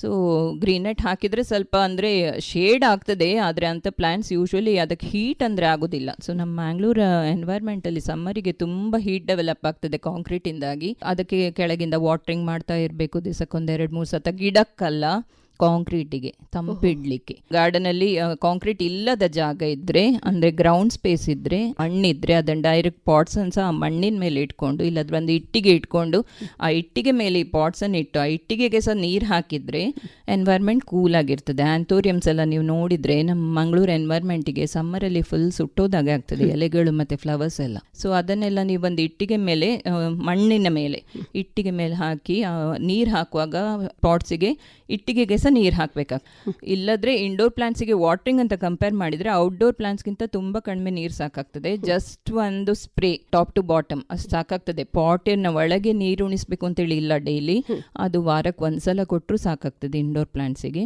ಮತ್ತು ಫರ್ಟಿಲೈಸರ್ ಇಂಡೋರ್ ಪ್ಲಾಂಟ್ಸಿಗೆ ತುಂಬ ಡೈಲ್ಯೂಟ್ ಮಾಡಬೇಕಾಗ್ತದೆ. ಸ್ಟ್ರಾಂಗ್ ಫರ್ಟಿಲೈಸರ್ಸ್ ಔಟ್ಡೋರ್ ಪ್ಲಾಂಟ್ಸಿಗೆ ಹಾಕಿದಾಗೆ ಇದಕ್ಕೆ ಹಾಕ್ಲಿಕ್ಕೆ ಆಗೋದಿಲ್ಲ. ಸ್ಪ್ರೇ ಮಾಡೋದಾದ್ರೂ ಗ್ರ್ಯಾನ್ಯೂಲ್ಸ್ ಹಾಕೋದಾದ್ರೂ ಅದಕ್ಕೆ 10 ಹಾಕಿದರೆ ಇದಕ್ಕೆ 2-3 ಸಾಕಾಗ್ತದೆ. ಹಾಗೆ ಡೈಲ್ಯೂಷನ್ ಸಹ ಅದು ನೀವು 50% ಡೈಲ್ಯೂಷನ್ ಮಾಡಿದರೆ ಇದಕ್ಕೆ ಅಂದರೆ ಡಬಲ್ ಮಾಡಬೇಕು, ಡಬಲ್ ನೀರು ಹಾಕಬೇಕು. ಔಟ್ಡೋರಿಗೆ ಎಷ್ಟು ನೀವು 1 ಲೀಟ್ರಿಗೆ 1 ಸ್ಪೂನ್ ಹಾಕಿದರೆ ಇದಕ್ಕೆ 1 ಲೀಟ್ರಿಗೆ ಅರ್ಧ ಸ್ಪೂನ್ ಹಾಕಿದರೆ ಸಾಕು ಸ್ಪ್ರೇ ಮಾಡೋದಾದರೆ. ಮತ್ತು ವರ್ಮಿ ಕಂಪೋಸ್ಟ್ ಎಲ್ಲ safe actually indoor plants fertilise ಮಾಡುವಾಗ, ಯಾಕಂದರೆ ದೇ ಆರ್ ಆರ್ಗ್ಯಾನಿಕ್. ಸೊ ಅದು safe way of fertilising indoor plants. ಈಗ ತಮ್ಮಲ್ಲಿ ಯಾವೆಲ್ಲ ಒಳಾಂಗಣ ಗಿಡಗಳಿವೆ? ಇಂಡೋರ್ ಪ್ಲಾಂಟ್ಸ್ ಕನ್ಸಿಡರ್ ಮಾಡಿದರೆ ನಮ್ಮ ಮನೇಲಿ ಮೇನ್ಲಿ ಬಿಗೋನಿಯಾಸ್ ಉಂಟು, ರೆಕ್ಸ್ ಬಿಗೋನಿಯಾಸ್ ಮತ್ತು ಕೇನ್ ಬಿಗೋನಿಯಾಸ್. ಅದೆರಡಕ್ಕೆ ಕಂಪೇರ್ ಮಾಡಿದರೆ ರೆಕ್ಸ್ ಬಿಗೋನಿಯಾಸ್ ಸ್ವಲ್ಪ ಡೆಲಿಕೇಟ್ ಗ್ರೋ ಮಾಡಲಿಕ್ಕೆ, ಸಮ್ಮರಲ್ಲಿ ಸ್ವಲ್ಪ ಕಷ್ಟ ಆಗ್ತದೆ ಅದನ್ನು ಉಳಿಸ್ಕೊಳ್ಳಿಕ್ಕೆ. ಕೇನ್ ಬಿಗೋನಿಯಾಸ್ ತುಂಬ ಈಸಿಲಿ ಗ್ರೋ ಆಗ್ತದೆ, ಅದು ಫ್ಲವರಿಂಗ್ಸ್ ಆಗ್ತದೆ ಕೇನ್ ಬಿಗೋನಿಯಾಸಲ್ಲಿ ಆ್ಯಕ್ಚುಲಿ. ಮತ್ತು ಆಗ್ಲೋನಿಮಸ್ ಸ್ವಲ್ಪ ಉಂಟು. ಮೇನ್ಲಿ ನನ್ನ ಹತ್ರ ಇಂಡೋರ್ ಪ್ಲಾಂಟ್ಸ್ ಇರೋದು ಫರ್ನ್ಸ್ ಮತ್ತು ಫೈಲೋಡೆಂಡ್ರಮ್ಸ್ ತುಂಬ ವೆರೈಟಿ, ಮತ್ತು ಫೋಲಿಯೇಜ್ ಆಂಥೋರಿಯಂ ಅಂತ ಸಿಗ್ತದೆ. ಅಂದರೆ ಅದರಲ್ಲಿ ಹೂವು ಆಗೋದಿಲ್ಲ, ಹೂವು ಆಗ್ತದೆ ಬಟ್ ಅದ್ರ ಎಲೆನೇ ಚಂದ ನೋಡ್ಲಿಕ್ಕೆ, ಅದಕ್ಕೆ ಫೋಲಿಯೇಜ್ ಆಂಥೋರಿಯಮ್ಸ್ ಅಂತ ಹೇಳೋದು. ಮತ್ತೆ ನಾರ್ಮಲ್ ನಮ್ಮ ಫ್ಲವರಿಂಗ್ ಆಂಥೋರಿಯಮ್ಸ್ ನಮ್ಮ ಮಂಗಳೂರಲ್ಲಿ ಅದು ಇಂಡೋರ್ ಪ್ಲಾಂಟೇ, ಅದನ್ನು ಹೊರಗೆ ಬಿಸಿಲಲ್ಲಿ ಬೆಳೆಸ್ಲಿಕ್ಕೆ ಆಗೋದಿಲ್ಲ. ಮತ್ತೆ ಆಫ್ರಿಕನ್ ವೈಲೆಟ್ಸ್ ಅಂತ ಉಂಟು, ಅದೊಂದು ಜಸ್ಟ್ ವೆರೈಟಿಗೆ ಒಂದು 3-4 ಗಿಡಗಳು ಉಂಟಷ್ಟೇ, ತುಂಬ ಡೆಲಿಕೇಟ್ ಪ್ಲಾಂಟ್ಸ್ ಅದು. ಮತ್ತೆ ಆರ್ಕಿಡ್ಸ್ ಅದು ಪ್ಯೂರ್ಲಿ ಇಂಡೋರ್ ಅಂತ ಹೇಳಲಿಕ್ಕೆ ಆಗೋದಿಲ್ಲ, ಅದಕ್ಕೆ ಸಹ ಹಾಗೆ ಅಂದರೆ ಒಂದು 11 ಗಂಟೆ ತನಕ ಬಿಸಿಲು ಹಾಗೆಲ್ಲ ಬೇಕಾಗ್ತದೆ. ಸೊ ನಾಟ್ ಪ್ಯೂರ್ಲಿ ಇಂಡೋರ್, ಅಷ್ಟೆಲ್ಲ ಇಂಡೋರ್ ಪ್ಲಾಂಟ್ಸ್ ಉಂಟು. ಮೇನ್ಲಿ ಬಿಗೋನಿಯಾಸ್ ಆ್ಯಂಡ್ ಫೈಲೋಡೆಂಡ್ರಮ್ಸ್ ಮತ್ತು ಫರ್ನ್ಸ್ ಇಂಡೋರ್ ಪ್ಲಾಂಟ್ಸ್ ನನ್ನ ಕಲೆಕ್ಷನಲ್ಲಿ ಇರೋದು. ಈಗ ಒಂದು ಆಂಥೋರಿಯಂ ಅಂತ ಹೇಳುವಾಗ ಅದೊಂದು ಕುತೂಹಲ ಅಂತಲೇ ಹೇಳ್ಬೋದು, ಅದರ ಹೂಗಳು ಸಹ ಬಹಳಷ್ಟು ದಿನಗಳು ಉಳಿಯುತ್ತವೆ, ಅದ್ರ ಬಗ್ಗೆ ಸ್ವಲ್ಪ ಹೇಳಿ. ಆಂಥೋರಿಯಮ್ಸ್ ಫಸ್ಟ್ ಇಂಪಾರ್ಟೆಂಟ್ ಅದರ ಪಾಟಿಂಗ್. ಆಂಥೋರಿಯಮಿಗೆ ಮೇನ್ ಏನು ಬೇಕಂದರೆ ತಂಪು ಬೇಕು, ಮತ್ತು ಬೆಳಿಗ್ಗೆದ್ದು ಬಿಸಿಲು ಬೇಕು, ಇಲ್ಲದ್ರೆ ಸಂಜೆದು ಬಿಸಿಲು ಬೇಕು. ತಂಪಿಲ್ಲದ ಜಾಗದಲ್ಲಿ ಆಂಥೋರಿಯಮ್ಸನ್ನು ಬೆಳಿಲಿಕ್ಕಾಗೋದಿಲ್ಲ. ಸೊ ಅದನ್ನು ಮಣ್ಣಿನ ಪಾಟಲ್ಲಿ ಹಾಕಿದರೆ ಪ್ಲಾಸ್ಟಿಕ್ ಪಾಟ್ಗಿಂತ ತುಂಬ ಚೆನ್ನಾಗಿ ಬೆಳ್ಕೊಳ್ತದೆ ಅದು ಕಂಪ್ಯಾರಿಟಿವ್ಲಿ. ಮತ್ತು ಅದರ ಪಾಟಿಂಗ್ ಮೀಡಿಯಾ ಸಹ ನಮ್ಮ ನಾರ್ಮಲ್ ಮಣ್ಣು ಮತ್ತು ಸ್ಯಾಂಡ್ ಮಿಕ್ಸ್ಚರ್ ಎಲ್ಲ ಅದಕ್ಕೆ ಅಷ್ಟು ಸೂಟ್ ಆಗೋದಿಲ್ಲ. ಚಾರ್ಕೋಲ್ ಪೀಸಸ್ ಮತ್ತು ಇಟ್ಟಿಗೆ ಪೀಸಸ್ ಅಂಥದ್ದೆಲ್ಲ ಹಾಕಿ ಸ್ವಲ್ಪ ವರ್ಮಿ ಕಂಪೋಸ್ಟ್ ಅದರ ಮೇಲಿಂದ ಸೈಡಲ್ಲಿ ಹಾಕಿದರೆ ಅಂಥದ್ದು, ಅಂದರೆ ಇಟ್ಟಿಗೆ ಇರುವ ಕಾರಣ ಅದು ಫುಲ್ ಮಿಕ್ಸ್ಚರೇ ಕೂಲ್ ಆಗಿರ್ತದೆ. ಸೊ ಅದು ಬೆನಿಫಿಷಿಯಲ್ ಆಂಥೋರಿಯಮ್ಸಿಗೆ. ಡೈಲಿ ನೀರು ಹಾಕುವುದು, ಮೀಡಿಯಾ ತುಂಬ ಪೋರಸ್ ಆಗಿರುವ ಕಾರಣ ಅದಕ್ಕೆ ಎಷ್ಟು ನೀರು ಹಾಕಿದ್ರೂ ಏನಾಗೋದಿಲ್ಲ. ಅದಕ್ಕೆ ಫರ್ಟಿಲೈಸರ್ ಮಾತ್ರ ಕಂಪಲ್ಸರಿ, 3 ವೀಕ್ಸಿಗೊಮ್ಮೆ ತಿಂಗಳಿಗೊಮ್ಮೆ ಆದರೂ ಫರ್ಟಿಲೈಸರ್, ಇದರ ಗ್ರ್ಯಾನ್ಯೂಲ್ಸ್ ಇಲ್ಲದ್ರೆ ಲೀವ್ಸಿಗೆಲ್ಲ ಸ್ಪ್ರೇ ಮಾಡಬೇಕಾಗ್ತದೆ ಹೂ ಇರಬೇಕಾದ್ರೆ. ಅದಕ್ಕೆ ಶೇಡ್ಗಿಂತ ಜಾಸ್ತಿ ನಾನು ಹೇಳಬೇಕಂದ್ರೆ ತಂಪು ಇಂಪಾರ್ಟೆಂಟ್ ಅದಕ್ಕೆ. ಸರಿ, ಈಗ ಇಷ್ಟೆಲ್ಲ ಗಿಡಗಳಿವೆ, ಇದೆಲ್ಲ ಗಿಡಗಳನ್ನು ಎಲ್ಲಿಂದ ತರ್ತೀರಿ ನೀವು, ಹಾಗೂ ಅದನ್ನು ನೀವು ಬೇರೆಯವರಿಗೆ ಕೊಡ್ತೀರಾ, ಇದರ ಬಗ್ಗೆ ಹೇಳಿ. ಗಿಡಗಳನ್ನು ತರೋದಂದರೆ ಫಸ್ಟ್ ಸ್ಟಾರ್ಟ್ ಮಾಡುವಾಗ 11 ವರ್ಷದ ಹಿಂದೆ ಲೋಕಲ್ ನರ್ಸರಿಯಿಂದನೇ ಶುರು ಮಾಡ್ಕೊಂಡದ್ದು. ಒಂದು ಲೋಕಲ್ ನರ್ಸರಿಗೆ ಹೋಗಿ ವಾರ ಸಂಡೇ ಅಲ್ಲಿ ಹೋಗಿ ಏನು ಗಿಡ ಬಂದಿದೆ ಅಂತ ನೋಡಿಕೊಂಡು ಅಲ್ಲಿಂದ ಶುರು ಮಾಡ್ಕೊಂಡದ್ದು. ಒಂದು 5-6 ವರ್ಷ ಹೀಗೆ ಕಂಟಿನ್ಯೂಸ್ ಹೋಗಿ ಏನೆಲ್ಲ ಸಿಗ್ತದೆ ಅಲ್ಲಿ ಸ್ಟಾರ್ಟ್ ಮಾಡಿದ್ದೆ. ಮತ್ತು ಫೇಸ್ಬುಕ್ ಅಂತ ಆದ ಮೇಲೆ ತುಂಬ ಇನ್ಫಾರ್ಮೇಷನ್, ಮತ್ತು ಅದರಲ್ಲಿ ಮಾರ್ಕೆಟ್ ಪ್ಲೇಸ್ ಅಂತ ಉಂಟು, ಅಲ್ಲಿ ಗಿಡಗಳು ಮಾರ್ಲಿಕ್ಕೆ ಹಾಕ್ತಾರೆ. ಮತ್ತು ತುಂಬ ಗ್ರೂಪ್ಸ್ ಉಂಟು, ಈಚ್ ವೆರೈಟಿ ಆಫ್ ಪ್ಲಾಂಟ್ಸಿಗೆ ಬೇರೆ ಬೇರೆ ಗ್ರೂಪ್ಸ್ ಉಂಟು. ಸೊ ಅಲ್ಲಿ ಸೆಲ್ಲರ್ಸ್ ನಾವು ಸೇಲಿಗೆ ಹಾಕ್ತಾರೆ, ಕೆಲವು ಗ್ರೂಪ್ಸಲ್ಲಿ ವಾರಕ್ಕೊಮ್ಮೆ, ಕೆಲವು ಗ್ರೂಪಲ್ಲಿ ಡೈಲಿ. ಹಾಗೆ ಈಗ ಯೂಶ್ವಲಿ ಆನ್ಲೈನೇ ಕಲೆಕ್ಟ್ ಮಾಡೋದು, ಬಿಕಾಸ್ ತುಂಬ ಬೇಕಾದ ವೆರೈಟೀಸ್ ಇಲ್ಲಿ ಮಂಗಳೂರು ಲೋಕಲ್ ನರ್ಸರೀಸಲ್ಲಿ ಅವೈಲೇಬಲ್ ಇಲ್ಲ. ಒಂದು ನರ್ಸರಿಯಲ್ಲಿ ಅವೈಲೇಬಲ್ ಉಂಟು, ಅವ್ರಿಗೆ ಸ್ವಲ್ಪ ಜಾಸ್ತಿ ಇಂಟ್ರೆಸ್ಟ್ ಉಂಟು, ಅವರು ಸೋಷಿಯಲ್ ಮೀಡಿಯಾದಲ್ಲಿ ಇದ್ದು ಇಲ್ಲಿ ತರಿಸ್ಕೊಳ್ತಾರೆ ಹೇಳಿದ್ದನ್ನು. ಇಲ್ಲದ್ರೆ ಎಲ್ಲ ಕಲೆಕ್ಷನ್ ಈಗ ಆನ್ಲೈನ್ ಇಂದನೇ. ಆದರೆ ಆನ್ಲೈನ್ ನಾನು ಹೇಳುವಾಗ ಕೇರ್ಫುಲ್ ಆಗಿರ್ಬೇಕು. 1 ಪಾಯಿಂಟ್ ಏನಂದ್ರೆ ತುಂಬ ಮೋಸ ಹೋಗುವ ಚಾನ್ಸಸ್ ಇರ್ತದೆ. ಬೇರೆ ಬಿಸ್ನೆಸ್ ಅಲ್ಲಿ ಆನ್ಲೈನ್ ಬಿಸ್ನೆಸ್ ಅಂದ್ರೆ ಹೇಗೆ ಚೀಟ್ ಮಾಡುವ ಜನ ಜನ ಇರ್ತಾರೆ, ಇದರಲ್ಲೂ ಇರ್ತಾರೆ. ಸೊ ನಿಮ್ಮ ಫ್ರೆಂಡ್ಸ್ ಹತ್ರ ಕೇಳಿಕೊಂಡು ಯಾರು ಸೂಟೇಬಲ್ ಸೆಲ್ಲರ್ಸ್, ಇಲ್ಲಾಂದರೆ ಒಬ್ಬರು ಸೆಲ್ಲರ್ ಇವ್ರು ಒಳ್ಳೆ ಇದ್ದಾರಾ, ಯಾರ ಹತ್ರ ಆದರೂ ರಿವ್ಯೂ ತಕ್ಕೊಂಡು ಬೈ ಮಾಡ್ಬೋದು. ಇಲ್ಲಾಂದರೆ ಏನು ಮಾಡಬೇಕಂದ್ರೆ ರಿಸ್ಕ್ ಫ್ಯಾಕ್ಟರ್ ಇಟ್ಕೊಂಡು ಕಡಿಮೆ ಅಮೌಂಟ್ ಫಸ್ಟ್ ಹಾಕಿ, ಒಂದು 500 ರೂಪಾಯಿ ಎಷ್ಟಾದರೂ ಹಾಕಿ ತರಿಸ್ಕೊಳ್ಬೇಕು ಗಿಡಗಳನ್ನು. ಸೊ ಅದೊಂದು ಕೇರ್ಫುಲ್ ಇರಬೇಕಾಗ್ತದೆ ಆನ್ಲೈನಲ್ಲಿ. ಅದು ಒಂದು ಬಿಟ್ಟರೆ ಆನ್ಲೈನಲ್ಲಿ ನಿಮಗೆ ಏನು ಬೇಕಾದರೂ ಇಲ್ಲಿಗಿಂತ ಮಾರ್ಕೆಟ್ಗಿಂತ ಲೋಕಲ್ ಮಾರ್ಕೆಟ್ಗಿಂತ ಜಾಸ್ತಿ ವೆರೈಟೀಸ್ ಸಿಗ್ತದೆ ಆನ್ಲೈನಲ್ಲಿ. ನಂಬಿಸ್ತಾರೆ ನಮ್ಮನ್ನು, ಆದರೆ ತುಂಬ ಜಾಗ್ರತೆ ಇರಬೇಕಾಗ್ತದೆ ಆನ್ಲೈನಲ್ಲಿ. ಸೊ ಖಾಲಿ ಗಿಡಗಳು ಬರದಿದ್ರೆ ಅದು ಒಂದು ಪಾಯಿಂಟ್. ಅವ್ರು ದುಡ್ಡು ತಗೊಂಡ ಮೇಲೆ ದುಡ್ಡು ತಗೊಳ್ಳದೆ ಯಾರು ಕಳಿಸೋದಿಲ್ಲ. ಅದ್ರ ಮೇಲೆ ನಮ್ಮ ಅಕೌಂಟ್ ಸೆಕ್ಯೂರಿಟಿ ನಾವು ನೋಡಬೇಕಾಗ್ತದೆ. ಸೊ ಟ್ರಸ್ಟೆಡ್ ಸೆಲ್ಲರ್ಸ್ 1-2-3 ಜನರ ಹತ್ರ ಕೇಳಿಕೊಂಡು ಬೈ ಮಾಡಿದರೆ ಬೆಟರ್. ಇಲ್ಲಾಂದರೆ invest less when you are buying online. ತುಂಬ ಉತ್ತಮ ಮಾಹಿತಿ ಕೊಟ್ರಿ. ಆಮೇಲೆ ತಾವು ಈ ಗಿಡಗಳನ್ನು ಕೊಡ್ತೀರಾ ಯಾರಿಗಾದರೂ? ಯಾವ ರೀತಿ ಕೊಡ್ತೀರಿ? ಯಾಕಂದರೆ ಮನೆಯಲ್ಲಿ ಇದ್ದುಕೊಂಡು ಸಾಮಾಜಿಕ ಜಾಲತಾಣಗಳನ್ನು ಬಳಸಿ ನೀವು ಖರೀದಿ ಮಾಡ್ತೀರಿ. ಅದೇ ರೀತಿ ನೀವು ನಿಮ್ಮ ಗಿಡಗಳನ್ನು ಯಾವ ರೀತಿ ಕೊಡ್ತೀರಿ? ಗಿಡಗಳು ಕೊಡೋದಂದರೆ ಒಂದು ಸ್ವಾಪ್ ಅಂತ ಒಂದು ಮಾಡ್ಕೊಳ್ತೇವೆ ನಾವು ಫ್ರೆಂಡ್ಸ್ ಎಲ್ಲ ಸೇರಿ.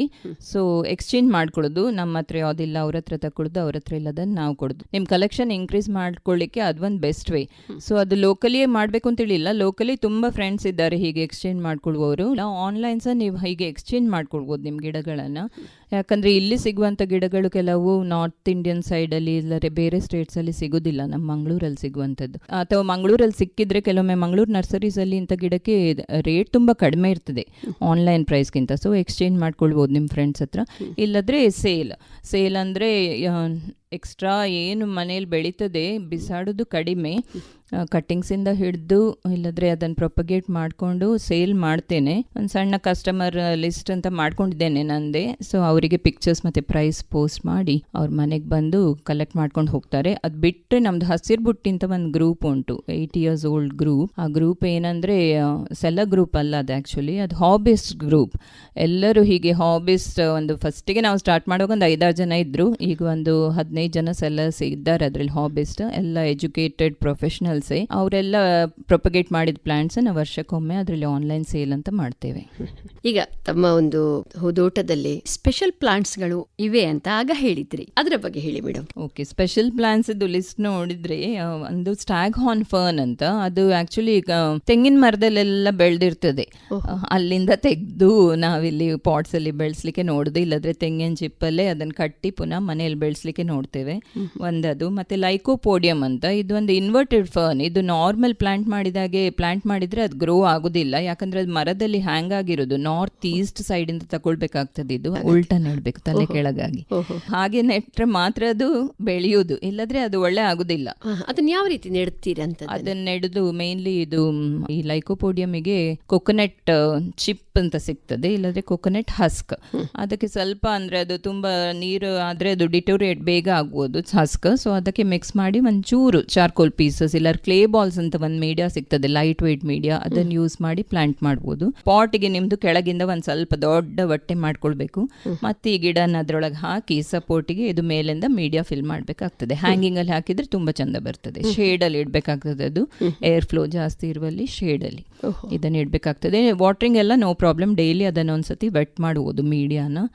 ಮತ್ತೆ ಹೋಯಾಸ್ ಅಂತ ಒಂದು ವೆರೈಟೀಸ್ ಆಫ್ ಪ್ಲಾಂಟ್ಸ್ ಉಂಟು, ಇಲ್ಲಿ ಸ್ವಲ್ಪ ಕಾಣಲಿಕ್ಕೆ ಕಡಿಮೆ, ಅದು ಕಲೆಕ್ಟರ್ಸ್ ಹತ್ರ ಉಂಟು ಮಂಗಳೂರಲ್ಲಿ. ಹೋಯಾಸ್ ಸೇಮ್ ಅದು ಒಂಥರ ಆರ್ಕಿಡ್ ಹಾಗೆ ಅಂತ ಹೇಳ್ಬೋದು, ಬಟ್ ಕ್ರೀಪರ್ ಹಾಗೆ ಗ್ರೋ ಆಗ್ತದೆ. ಇದು ಕ್ರೀಪರ್ ಹಾಗೆ ಸಹ ಗ್ರೋ ಮಾಡ್ಕೊಳ್ಬೋದು ನೀವು, ಅದನ್ನು ಕಟ್ಟಿ ಒಂದು ಪೋಲಿಗೆ ಇಲ್ಲದ್ರೆ ಹ್ಯಾಂಗಿಂಗ್ ಪಾಟಲ್ಲಿ ಆಗಿ ಹ್ಯಾಂಗಿಂಗ್ ಆಗಿ ಸಹ ಗ್ರೋ ಮಾಡ್ಲಿಕ್ಕೆ ಆಗ್ತದೆ. ಸೊ ಹೋಯಾಸಿಗೆ ಸಹ ಮೇನ್ಲಿ ಅದಕ್ಕೆ ರೂಟ್ಸ್ ತುಂಬ ಕಡಿಮೆ, ಅಂದರೆ ಮಣ್ಣಿನ ಒಳಗೆ ಹೋಗುವ ರೂಟ್ಸ್ ತುಂಬ ಕಡಿಮೆ. ಆರ್ಕಿಡ್ಸ್ ಹಾಗೆ ಅದರಲ್ಲಿ ಸ್ಟೆಮ್ ಫುಲ್ ರೂಟ್ಸ್ ಬರ್ತಾ ಇರ್ತದೆ ಸಣ್ಣ ಸಣ್ಣದು. ಸೊ ಮೀಡಿಯಾ ತುಂಬ ಪೋರಸ್ ಆಗಿರಬೇಕು. Again mixture of coconut husk, charcoal, perlite ಅಂತ ಒಂದು ಮೀಡಿಯಾ ಸಿಗ್ತದೆ, ಅದನ್ನು ಹಾಕುವುದು, ಅಥವಾ ಕ್ಲೇ ಬಾಲ್ಸ್, ಹೀಗೆದ್ದು ಮೀಡಿಯಾ ಹಾಕಿ ಜಸ್ಟ್ ಅದು ಪ್ಲಾಂಟ್ ಹಿಡ್ಕೊಳ್ಳಿಕ್ಕೆ, ಅದು ಸಪೋರ್ಟಿಗೆ ಮಾತ್ರ ಪ್ಲಾಂಟಿಗೆ, ಮತ್ತೇನು ಮಾಡೋದಿಲ್ಲ ಇದು ನಾವು ಹಾಕುವ ಮೀಡಿಯಾ. ಅದಕ್ಕೆ ನೀವೇನು ಅದಕ್ಕೆ ಕೊಡ್ತೀರಿ ಅದೆಲ್ಲ ಹೊರಗಿಂದ ಕೊಡಬೇಕು. ಸೇಮ್ ಆರ್ಕಿಡ್ಸ್ ಆಗಿ ಅದಕ್ಕೆ ಲಿಕ್ವಿಡ್ ಫರ್ಟಿಲೈಸರ್ ಸ್ಪ್ರೇ ಮಾಡಬೇಕಾಗ್ತದೆ ಎಲೆಗೆ ಮತ್ತೆ ಸ್ಟೆಮ್ಸಿಗೆ. ಹೂ ಕೊಡ್ತದೆ, ವ್ಯಾಕ್ಸ್ ಟೈಪ್ ಹೂ ಇರ್ತದೆ, ಅದು 1 ವಾರ ಉಳಿತದೆ ಈ ಹೂ. ಅದು ಹೆಚ್ಚಾಗಿ ಆ ಹೂಗಳಿಗೆ ಒಂದು ಫ್ರಾಗ್ನೆನ್ಸ್ ಉಂಟು. ಸೊ ತುಂಬ ಅದರ ಮೇಲೆ ನೀವು ದುಂಬಿ ಇರುವೆಗಳು ತುಂಬ ಬರ್ತದೆ ಅದರಲ್ಲಿ. ಹನಿ ಟೈಪ್ ಒಂದು ನೆಕ್ಟರ್ ಬರ್ತದೆ, ಟೇಸ್ಟ್ ಮಾಡಿದರೆ ಅದು ಹನಿ ಹಾಗೆ ಉಂಟು ಆ್ಯಕ್ಚುಲಿ, ಹೋಯಾ ಫ್ಲವರ್ ಇದ್ದು ನೆಕ್ಟರ್. ಸೊ ಇದು ಒಂದು ಸ್ಪೆಷಲ್ ಟೈಪ್ ಆಫ್ ಪ್ಲಾಂಟ್ಸ್. ಮತ್ತೆ ಪಿಕ್ಚರ್ ಪ್ಲಾಂಟ್ ಅಂತ ಒಂದು ಪ್ಲಾಂಟ್ ಉಂಟು, ಕಾರ್ನಿವೋರಸ್ ಪ್ಲಾಂಟ್, ಅದು ಮಾಂಸಾಹಾರಿ ಸಸ್ಯ ಅಂತ ಹೇಳ್ತಾರೆ. ಸೊ ಇದರಲ್ಲಿ ಏನಿರ್ತದೆ, ನಾವು ಸೈನ್ಸಲ್ಲೆಲ್ಲ 8th 9th ಸ್ಟ್ಯಾಂಡರ್ಡ್ ಇರುವಾಗ ನಮಗೆ ಟೆಕ್ಸ್ಟ್ ಬುಕ್ಸ್ ಅಲ್ಲಿ ಇತ್ತಿದ್ರ ವಿಷಯ ಆಕ್ಚುಲಿ. ಇದರಲ್ಲಿ ಏನಂದ್ರೆ ಎಲೆಗಳು ಬರ್ತದೆ, ಆ ಎಲೆಗಳ ತುದಿಯಲ್ಲಿ ಒಂದು ಹೂಜಿ ಹಾಗೆ ಒಂದು ಆ ಗಿಡದ ಹೂ ಅಂತ ಕನ್ಸಿಡರ್ ಮಾಡ್ಬೋದು, ಒಂದು ಹೂಜಿ ಟೈಪ್ ಒಂದು ಪಾರ್ಟ್ ಬರ್ತದೆ, ಅದಕ್ಕೆ ಒಂದು ಕ್ಯಾಪ್ ಆಗಿರ್ತದೆ. ಸೊ ಅದರೊಳಗೆ ಏನಾದ್ರೂ ಇನ್ಸೆಕ್ಟ್ಸ್ ಬಿದ್ದರೆ ಅದು ಕ್ಯಾಪ್ ಕ್ಲೋಸ್ ಆಗ್ತದೆ. ಸೊ ಆ ಗಿಡಕ್ಕೆ ಆ ನ್ಯೂಟ್ರಿಯೆಂಟ್ಸ್ ಅಂದ್ರೆ ಅದೇನ್ ತಿಂತದೆ ಅದೇ ನ್ಯೂಟ್ರಿಯೆಂಟ್ಸ್ ಅದಕ್ಕೆ. ಸೊ ಇದನ್ಸ ಶೇಡಲ್ಲಿ ಇಡ್ಬೇಕಾಗ್ತದೆ ನಮ್ಮ ವೆದರಲ್ಲಿ. ಇದೆಲ್ಲ ಆಕ್ಚುಲಿ ನಾರ್ತ್ ಈಸ್ಟ್ ಅಲ್ಲಿ ಮೌಂಟೇನ್ಸ್ ಅಲ್ಲೆಲ್ಲ ಸಿಗುವ ಪ್ಲಾಂಟ್ಸ್, ಇದೆಲ್ಲ ಆನ್ಲೈನ್ ಬೈ ಮಾಡ್ಬೇಕಾಗ್ತದೆ. ಇನ್ನೊಂದು ಸ್ಪೆಷಲ್ ವೆರೈಟಿ ಪ್ಲಾಂಟ್ ಕಾಮನ್ ಇಲ್ಲದು ಮಂಗಳೂರಲ್ಲಿ ಅಂದ್ರೆ ಏರ್ ಪ್ಲಾಂಟ್ಸ್.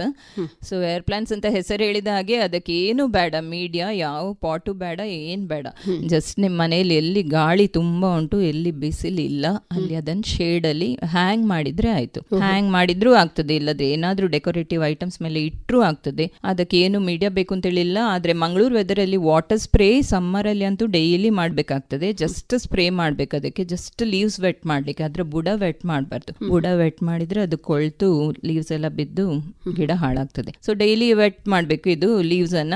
ಆರ್ಕಿಡ್ ಫರ್ಟಿಲೈಸರ್ಸ್, ನೀವು ಆರ್ಕಿಡ್ಗೆ ಸ್ಪ್ರೇ ಮಾಡುವಾಗ ಅಂತದ್ದು ಏನಾದ್ರು ಡೈಲ್ಯೂಟ್ ಫರ್ಟಿಲೈಸರ್ ಸ್ಪ್ರೇ ಮಾಡುವುದು. ಅಂದ್ರೆ ನಾನು ಹೇಳುದಂದ್ರೆ ಇದು ಫರ್ಟಿಲೈಸರ್ಸ್ ಅದೇ ಯೂಸ್ ಮಾಡ್ಬೇಕು ಅಂತ ಹೇಳಿ ಇಲ್ಲ. ನಿಮ್ಮ ಮನೇಲಿ ಸಿಗುದು onion peel fertiliser, banana peel fertiliser ಏನ್ ಯೂಸ್ ಮಾಡ್ತೀರಿ ಅದನ್ನೇ ಡೈಲ್ಯೂಟ್ ಮಾಡಿ ಇಂಥ ಗಿಡಗಳಿಗೆಲ್ಲ ಸ್ಪ್ರೇ ಮಾಡುವುದು. ಡೈಲ್ಯೂಷನ್ ಸ್ವಲ್ಪ ಜಾಸ್ತಿ ಮಾಡ್ಬೇಕಾಗ್ತದೆ ಏರ್ ಪ್ಲಾಂಟ್ಸ್ ಇದು. ಮತ್ತೆ ಅದೇ ಇದೇ ನ್ಯೂಟ್ರಿಯೆಂಟ್ಸ್ ಇದು, ಮೀಡಿಯಾ ಬೇಡ ಅದಕ್ಕೆ. ತುಂಬಾ ವೆರೈಟಿ ಆಫ್ ಏರ್ ಪ್ಲಾಂಟ್ ಸಿಗ್ತದೆ, ಅದರಲ್ಲಿ ಹೂಸ ಆಗ್ತದೆ ವರ್ಷಕ್ಕೊಮ್ಮೆ. ಅದನ್ನ ಆಕ್ಚುಲಿ ಮೌಂಟಿಂಗಿಗೆ ನೀವು ಡ್ರಿಫ್ಟ್ ವುಡ್ ಮೇಲೆ ಸಹ ಮೌಂಟ್ ಮಾಡಬಹುದು, ಮರಕ್ಕೆ ಸಹ ಕಟ್ಬೋದು. ಹಾಗೆ ತುಂಬಾ ಸಣ್ಣದು actually most of the varieties of air plants ತುಂಬಾ ಸಣ್ಣದು. ಸೊ ಯಾವ್ದ್ರದಾದ್ರ ಮೇಲೆ ಇಲ್ಲ ಗ್ಲಾಸ್ ಜಾರ್ನ ಒಳಗಿಟ್ಟು ಡಿಸ್ಪ್ಲೇ ಮಾಡ್ಬೋದು. ನಿಮ್ಮ ಕ್ರಿಯೇಟಿವಿಟಿ ವೈಸ್ ಹೇಗೆ ಸಹ ಡಿಸ್ಪ್ಲೇ ಮಾಡ್ಬೋದು. ಅದರ ಬುಡ ಅಂತೂ ಸೇಫ್ಲಿ ಇಟ್ಕೊಳ್ಬೇಕು, ಬುಡ ಕೊಳಿಬಾರ್ದು, ಅಷ್ಟೇ ಜಾಗ್ರತೆ ಮಾಡ್ಬೇಕು ಏರ್ ಪ್ಲಾಂಟ್ಸ್. ಈಗ ಜಲಸಸ್ಯಗಳು ಅಂತ ಹೇಳಿದ್ರೆ ಎಷ್ಟು ವಿಧದ ಜಲಸಸ್ಯಗಳು ತಮ್ಮಲ್ಲಿ ಇವೆ? ಸ್ಟಾರ್ಟ್ ಮಾಡುವಾಗ ಜಲಸಸ್ಯಗಳು ಎಲ್ಲ ಟೈಪ್ ಕಲೆಕ್ಟ್ ಮಾಡ್ತಿದ್ದೆ 10 years ಮೊದಲು. ವಯಸ್ಸಾಗ ಕೈಯಲ್ಲಿ ಇತ್ತು ವಯಸ್ಸು, ಈಗ ವಯಸ್ಸು ಕೈ ಕೊಡ್ತದೆ. ಸೊ ಈಗ ಸ್ವಲ್ಪ ರೆಡ್ಯೂಸ್ ಮಾಡ್ಕೊಂಡು ಈಗ ಜಸ್ಟ್ ಲೋಟಸ್ 3 ವೆರೈಟಿ ಉಂಟು. ಮತ್ತೆ ವಾಟರ್ ಲಿಲ್ಲಿ 30 ಪಾಟ್ ಇದ್ದದ್ದು ಈಗ 8 ಪಾಟಿಗೆ ರೆಡ್ಯೂಸ್ ಮಾಡ್ಕೊಂಡಿದ್ದೇನೆ. ಕಾಮನ್ ಫ್ಲೋಟಿಂಗ್ ಪ್ಲಾಂಟ್ಸ್ 2-3 ವೆರೈಟಿ ಉಂಟು. ವಾಟರ್ ಕ್ಯಾಬೇಜ್ ಮತ್ತೆ ಮೊಸೈಕ್ ಪ್ಲಾಂಟ್ಸ್, ಅಜೋಲಾ ಅಂತದೆಲ್ಲ ಸಣ್ಣ ವೆರೈಟೀಸ್ ಅಕ್ವಾಟಿಕ್ ಪ್ಲಾಂಟ್ಸ್ ಉಂಟು. ಈಗ ಅದನ್ನು ಯಾವ ರೀತಿ ಮೇಂಟೈನ್ ಮಾಡಬೇಕಾಗತ್ತೆ, ಅದನ್ನು ಯಾವ ರೀತಿ ನಿರ್ವಹಣೆ ಕಷ್ಟ ಇದೆಯಾ ಅಥವಾ ಸುಲಭವ? ವಾಟರ್ ಲಿಲ್ಲೀಸ್ ಮತ್ತು ಲೋಟಸ್ ಕಂಪೇರ್ ಮಾಡಿದರೆ ವಾಟರ್ ಲಿಲ್ಲೀಸ್ ತುಂಬ ಸುಲಭ ಗ್ರೋ ಮಾಡಲಿಕ್ಕೆ. ವಾಟರ್ ಲಿಲ್ಲೀಸಲ್ಲಿ 2 ವೆರೈಟೀಸ್ ಬರ್ತದೆ ಕಾಮನ್ಲಿ, ಅದಕ್ಕಿಂತ ಜಾಸ್ತಿ ವೆರೈಟೀಸ್ ಬರ್ತದೆ. ಕಾಮನ್ ವೆರೈಟೀಸ್ ಹಾಡಿ ಮತ್ತು ಟ್ರಾಪಿಕಲ್ ಅಂತ. ನಮ್ಮ ವೆದರಿಗೆ ಟ್ರಾಪಿಕಲ್ ವೆರೈಟಿ ತುಂಬ ಸೂಟೇಬಲ್. ಹಾಡಿಗೆ ಸ್ವಲ್ಪ ಕೋಲ್ಡ್ ವೆದರ್ ಬೇಕಾದ ಕಾರಣ ಇಲ್ಲಿ ಹೂ ಆಗೋದು ತುಂಬ ಕಡಿಮೆ, ವರ್ಷಕ್ಕೆ 1-2 ಸಲ ಹೂ ಆಗ್ಬೋದು. ಸೊ ಟ್ರಾಪಿಕಲ್ ವೆರೈಟೀಸ್ ಗ್ರೋ ಮಾಡ್ಕೊಂಡ್ರೆ ಅದು ಪಾಟಿಂಗಿಗೆ ಸಹ ತುಂಬ ಈಸಿ. ಅದನ್ನೊಂದು ಸಣ್ಣ 4 inch ಪಾಟ್ ಇಂದ ಹಿಡಿದು 8 inch pot, 12 inch pot, 1 feet tub ಅಥವಾ ಅದಕ್ಕಿಂತ ದೊಡ್ಡ ಜಾಗದಲ್ಲಿ ಸಹ ಗ್ರೋ ಮಾಡ್ಬೋದು. ಅಥವಾ ಎಷ್ಟು ಸಣ್ಣ ಜಾಗ ಇದ್ರೂ ವಾಟರ್ ಲಿಲ್ಲೀಸ್ ಆರಾಮದಲ್ಲಿ ಗ್ರೋ ಮಾಡೋದಕ್ಕೆ ಏನ್ ಮೇನ್ ಬೇಕಂತ ಹೇಳಿದ್ರೆ ಸನ್ಲೈಟ್ ಮಾತ್ರ. ಸೊ ಅದನ್ನ ಪಾಟ್ ಮಾಡುವಾಗ ಬೇಸಿಕ್ ಬಾಟಮ್ ಲೇಯರ್ ಗೊಬ್ಬರ ಹಾಕೊಳ್ಬೇಕು. ಪ್ರಿಫರೇಬಲಿ ಈಗೆಲ್ಲ ಹೈಬ್ರಿಡ್ ಸಿಗುವ ಕಾರಣ water Lilly's preferably vermi compost. ಅದಿಲ್ಲ ಅಂದ್ರೆ ಏನಾದ್ರೂ ತುಂಬಾ ಓಲ್ಡ್ ಕೌಡಂಗ್ ಅದ್ರ ಮೇಲೆ ಟಾಪ್ ಅಪ್ ಮಾಡಬೇಕು. ಟಬ್ಬಿನ ಅಥವಾ ನೀವೇನ್ ಪಾಟ್ ಯೂಸ್ ಮಾಡ್ತೀರಿ ಅದು 70% ಫಿಲ್ ಆಗುವ ತನಕ ಸಾಯಿಲ್ ಮಿಕ್ಸ್ ಯೂಸ್ ಮಾಡ್ಬೇಕು. ಗಾರ್ಡನ್ ಸಾಯಿಲ್ ಯೂಸ್ ಮಾಡುವುದು. ಕ್ಲೇ ಸಾಯಿಲ್ ಅಂತ ಹೇಳ್ತಾರೆ, ಕ್ಲೇ ಸಾಯಿಲ್ ಬೇಕು ಅಂತ ಹೇಳಿಲ್ಲ. ಆಕ್ಚುಲಿ ನಮ್ ಗಾರ್ಡನ್ ರೆಡ್ ಸಾಯಿಲ್ ಅನ್ನ ಏನು ಮಿಕ್ಸ್ ಮಾಡದೆ ಅದಕ್ಕೆ ಅದನ್ನ ಹಾಕೊಳ್ಬೇಕು, ಕಲ್ಲುಗಳನ್ನೆಲ್ಲ ತೆಗೆದು ಅದನ್ನ ಹಾಕೊಳ್ಬೇಕು. ಮತ್ತೆ ಉಳಿದ 30% ನೀರಿಗದು ಜಾಗ, ಸೊ ನೀರು ತುಂಬಿಸ್ಕೊಳ್ಳೋದು. ಸೊ ಇದನ್ನ ಪ್ಲಾಂಟ್ ಮಾಡಿ ಫಸ್ಟ್ ಅದನ್ನ ಮಿಕ್ಸ್ಚರ್ ರೆಡಿ ಆದ್ಮೇಲೆ ಮಧ್ಯದಲ್ಲಿ ಒಂದು ಸಣ್ಣ ಗುಂಡಿ ಹಾಗೆ ಮಾಡಿ ರೂಟ್ಸ್ ಅನ್ನ ಅದ್ರ ಒಳಗೆ ಹಾಕಿ ನಿಮ್ ಪ್ಲಾಂಟ್ ಇದ್ದು ಅಥವಾ ಟ್ಯೂಬರ್ ನೀವು ತಕೊಂಡಿದ್ರೆ ಟ್ಯೂಬರ್ ಸಹ ಹಾಗೆ ಪ್ಲಾಂಟ್ ಮಾಡೋದು, ಸೇಮ್ ಮೆಥಡ್. ಜಾಗ್ರತೆ ಏನ್ ಮಾಡ್ಬೇಕಂದ್ರೆ ಆ ಲೀವ್ಸ್ ಮಣ್ಣಿನ ಒಳಗೆ ಹೋಗಬಾರ್ದು. ಆ ಲೀವ್ಸ್ ಬರುವ ಜಾಗನ ಕ್ರೌನ್ ಅಂತ ಕರಿತೇವೆ, ಅದು ಮಣ್ಣಿನ ಒಳಗೆ ಹೋಗಬಾರ್ದು. ಸೊ ಅದನ್ನು ಸ್ವಲ್ಪ ಮೇಲಿಟ್ಟು ಪ್ಲಾಂಟ್ ಮಾಡಿ ಮತ್ತೆ ನೀರು ತುಂಬಿಸ್ಬೇಕು ಸೈಡಿಂದ. ಮೀಡಿಯಾ ಡಿಸ್ಟರ್ಬ್ ಮಾಡದೆ ಸೈಡಿಂದ ನೀರು ತುಂಬಿಸ್ಕೊಳ್ಬೇಕು. ಬೇಕಾದರೆ 1 layer ಸ್ಯಾಂಡ್ ಹಾಕೊಳ್ಬೋದು ಟಾಪಲ್ಲಿ. ಸ್ಯಾಂಡ್ ಹಾಕೋದು ಮೇನ್ ಅಡ್ವಾಂಟೇಜ್ ಅಂದರೆ ಆಲ್ಗೆ ಗ್ರೋ ಸ್ವಲ್ಪ ಕಡಿಮೆ ಆಗ್ತದೆ. ಲೋಟಸ್ ಸೇಮ್ ಮೆಥಡಲ್ಲಿ ಗ್ರೋ ಮಾಡೋದು. ಇದು ಮಿಕ್ಸ್ಚರ್ ಉಂಟಲ್ಲ ವರ್ಮಿ ಕಂಪೋಸ್ಟ್ ಮತ್ತು ಸಾಯಿಲ್ ಮಿಕ್ಸ್ಚರ್, ಅದು ಮಿಕ್ಸ್ ಮಾಡಿ ಯೂಸ್ ಮಾಡಬೇಕಾಗ್ತದೆ. ಲೇಯರ್ಗಿಂತ ಮಿಕ್ಸ್ ಮಾಡಿ ಯೂಸ್ ಮಾಡಿದರೆ ಲೋಟಸ್ ಬೆಟರ್ ಗ್ರೋ ಆಗ್ತದೆ. ಒಂದು ಪ್ರಾಬ್ಲಮ್ ಅಂದರೆ ವಾಟರ್ ಲಿಲಿ ಯಾಕೆ ಈಸಿ ಅಂತ ಹೇಳ್ತೇನೆ ಅಂದರೆ ವರ್ಷಕ್ಕೊಮ್ಮೆ ರಿಪೋರ್ಟ್ ಮಾಡಿದರೆ ಸಾಕು ವಾಟರ್ ಲಿಲೀಸ್. ಲೋಟಸ್ ಹಾಗೆ ಅಲ್ಲ, ಯೂಶಲಿ ವರ್ಷಕ್ಕೆ ಒಂದು ಮಿನಿಮಮ್ 2 ಸಲ 2ರಿಂದ 3 ಸಲ ರಿಪೋರ್ಟ್ ಮಾಡಬೇಕಾಗ್ತದೆ. ಅದು ಡೈರೆಕ್ಟ್ ಪ್ಲಾಂಟ್ ಮಾಡುವ ಕಾರಣ ಲೋಟಸ್ ಅನ್ನ ಟಬ್ಬಲ್ಲಿ ತುಂಬ ಭಾರ. ವಾಟರ್ ಲಿಲಿ ಆದರೆ ನೀವು ಸಣ್ಣ ಪಾಟಲ್ಲಿ ಹಾಕಿ ಗ್ರೋ ಮಾಡಿದ್ರೆ ಅದನ್ನು ದೊಡ್ಡ ಪಾಟ್ ಒಳಗೆ ಮುಳುಗಿಸಿದ್ರೆ ಜಸ್ಟ್ ಆ ಸಣ್ಣ ಪಾಟನ್ನು ಎತ್ತಿ ರಿಪೋರ್ಟ್ ಮಾಡ್ಬೋದು, ತುಂಬ ಸುಲಭ. ಮೈಕ್ರೋ ಲೋಟಸ್ ಅಂತ ಸಿಗ್ತದೆ, ಅದು ಸಣ್ಣ ಪಾಟಲ್ಲಿ ಗ್ರೋ ಮಾಡ್ಕೊಳ್ಳಿಕ್ಕೆ ಆಗ್ತದೆ. ಜನರಲ್ ಕಂಪ್ಯಾರಿಸನ್ ನೋಡಿದ್ರೆ tropical water lilies are better than lotus. Oh, ಸರಿ. ಈಗ ಇಷ್ಟೆಲ್ಲ ಗಿಡಗಳ ನಡುವೆ ತಮ್ಮೊಂದು ರುಟೀನ್ ಅಥವಾ ದಿನಚರಿ ಹೇಗಿರ್ತದೆ, ಇದರ ಬಗ್ಗೆ ಹೇಳಿ. ದಿನಚರಿ ಅಂದರೆ first of all schedule, discipline ಇರಬೇಕು ಲೈಫಲ್ಲಿ. ಅದು ನನ್ನದೊಂದು ಫಿಲಾಸಫಿ. ಏನೂ ಇರಲಿ, ಕೆಲ್ಸಕ್ಕೆ ಹೋಗುವಾಗನೂ ಹಾಗೆ, ಸಂಡೇ ಆದರೂ ಸಹ ಮಲಗೋದು ಲೇಟ್ ಹೇಳೋದು ಅಂಥದ್ದೇನಿಲ್ಲ. ಸೊ ಈಗ ನನ್ನ ರೂಟೀನ್ ಸಹ ಈಗ ಸಹ ಕೆಲಸ ಬಿಟ್ಟ ಮೇಲೆ ಸಹ ಸೇಮ್ ರೂಟೀನ್. ಬೆಳಿಗ್ಗೆ 5:30 6 ಗಂಟೆ ಒಳಗೆ ಖಂಡಿತ ಹೇಳ್ಬೇಕು.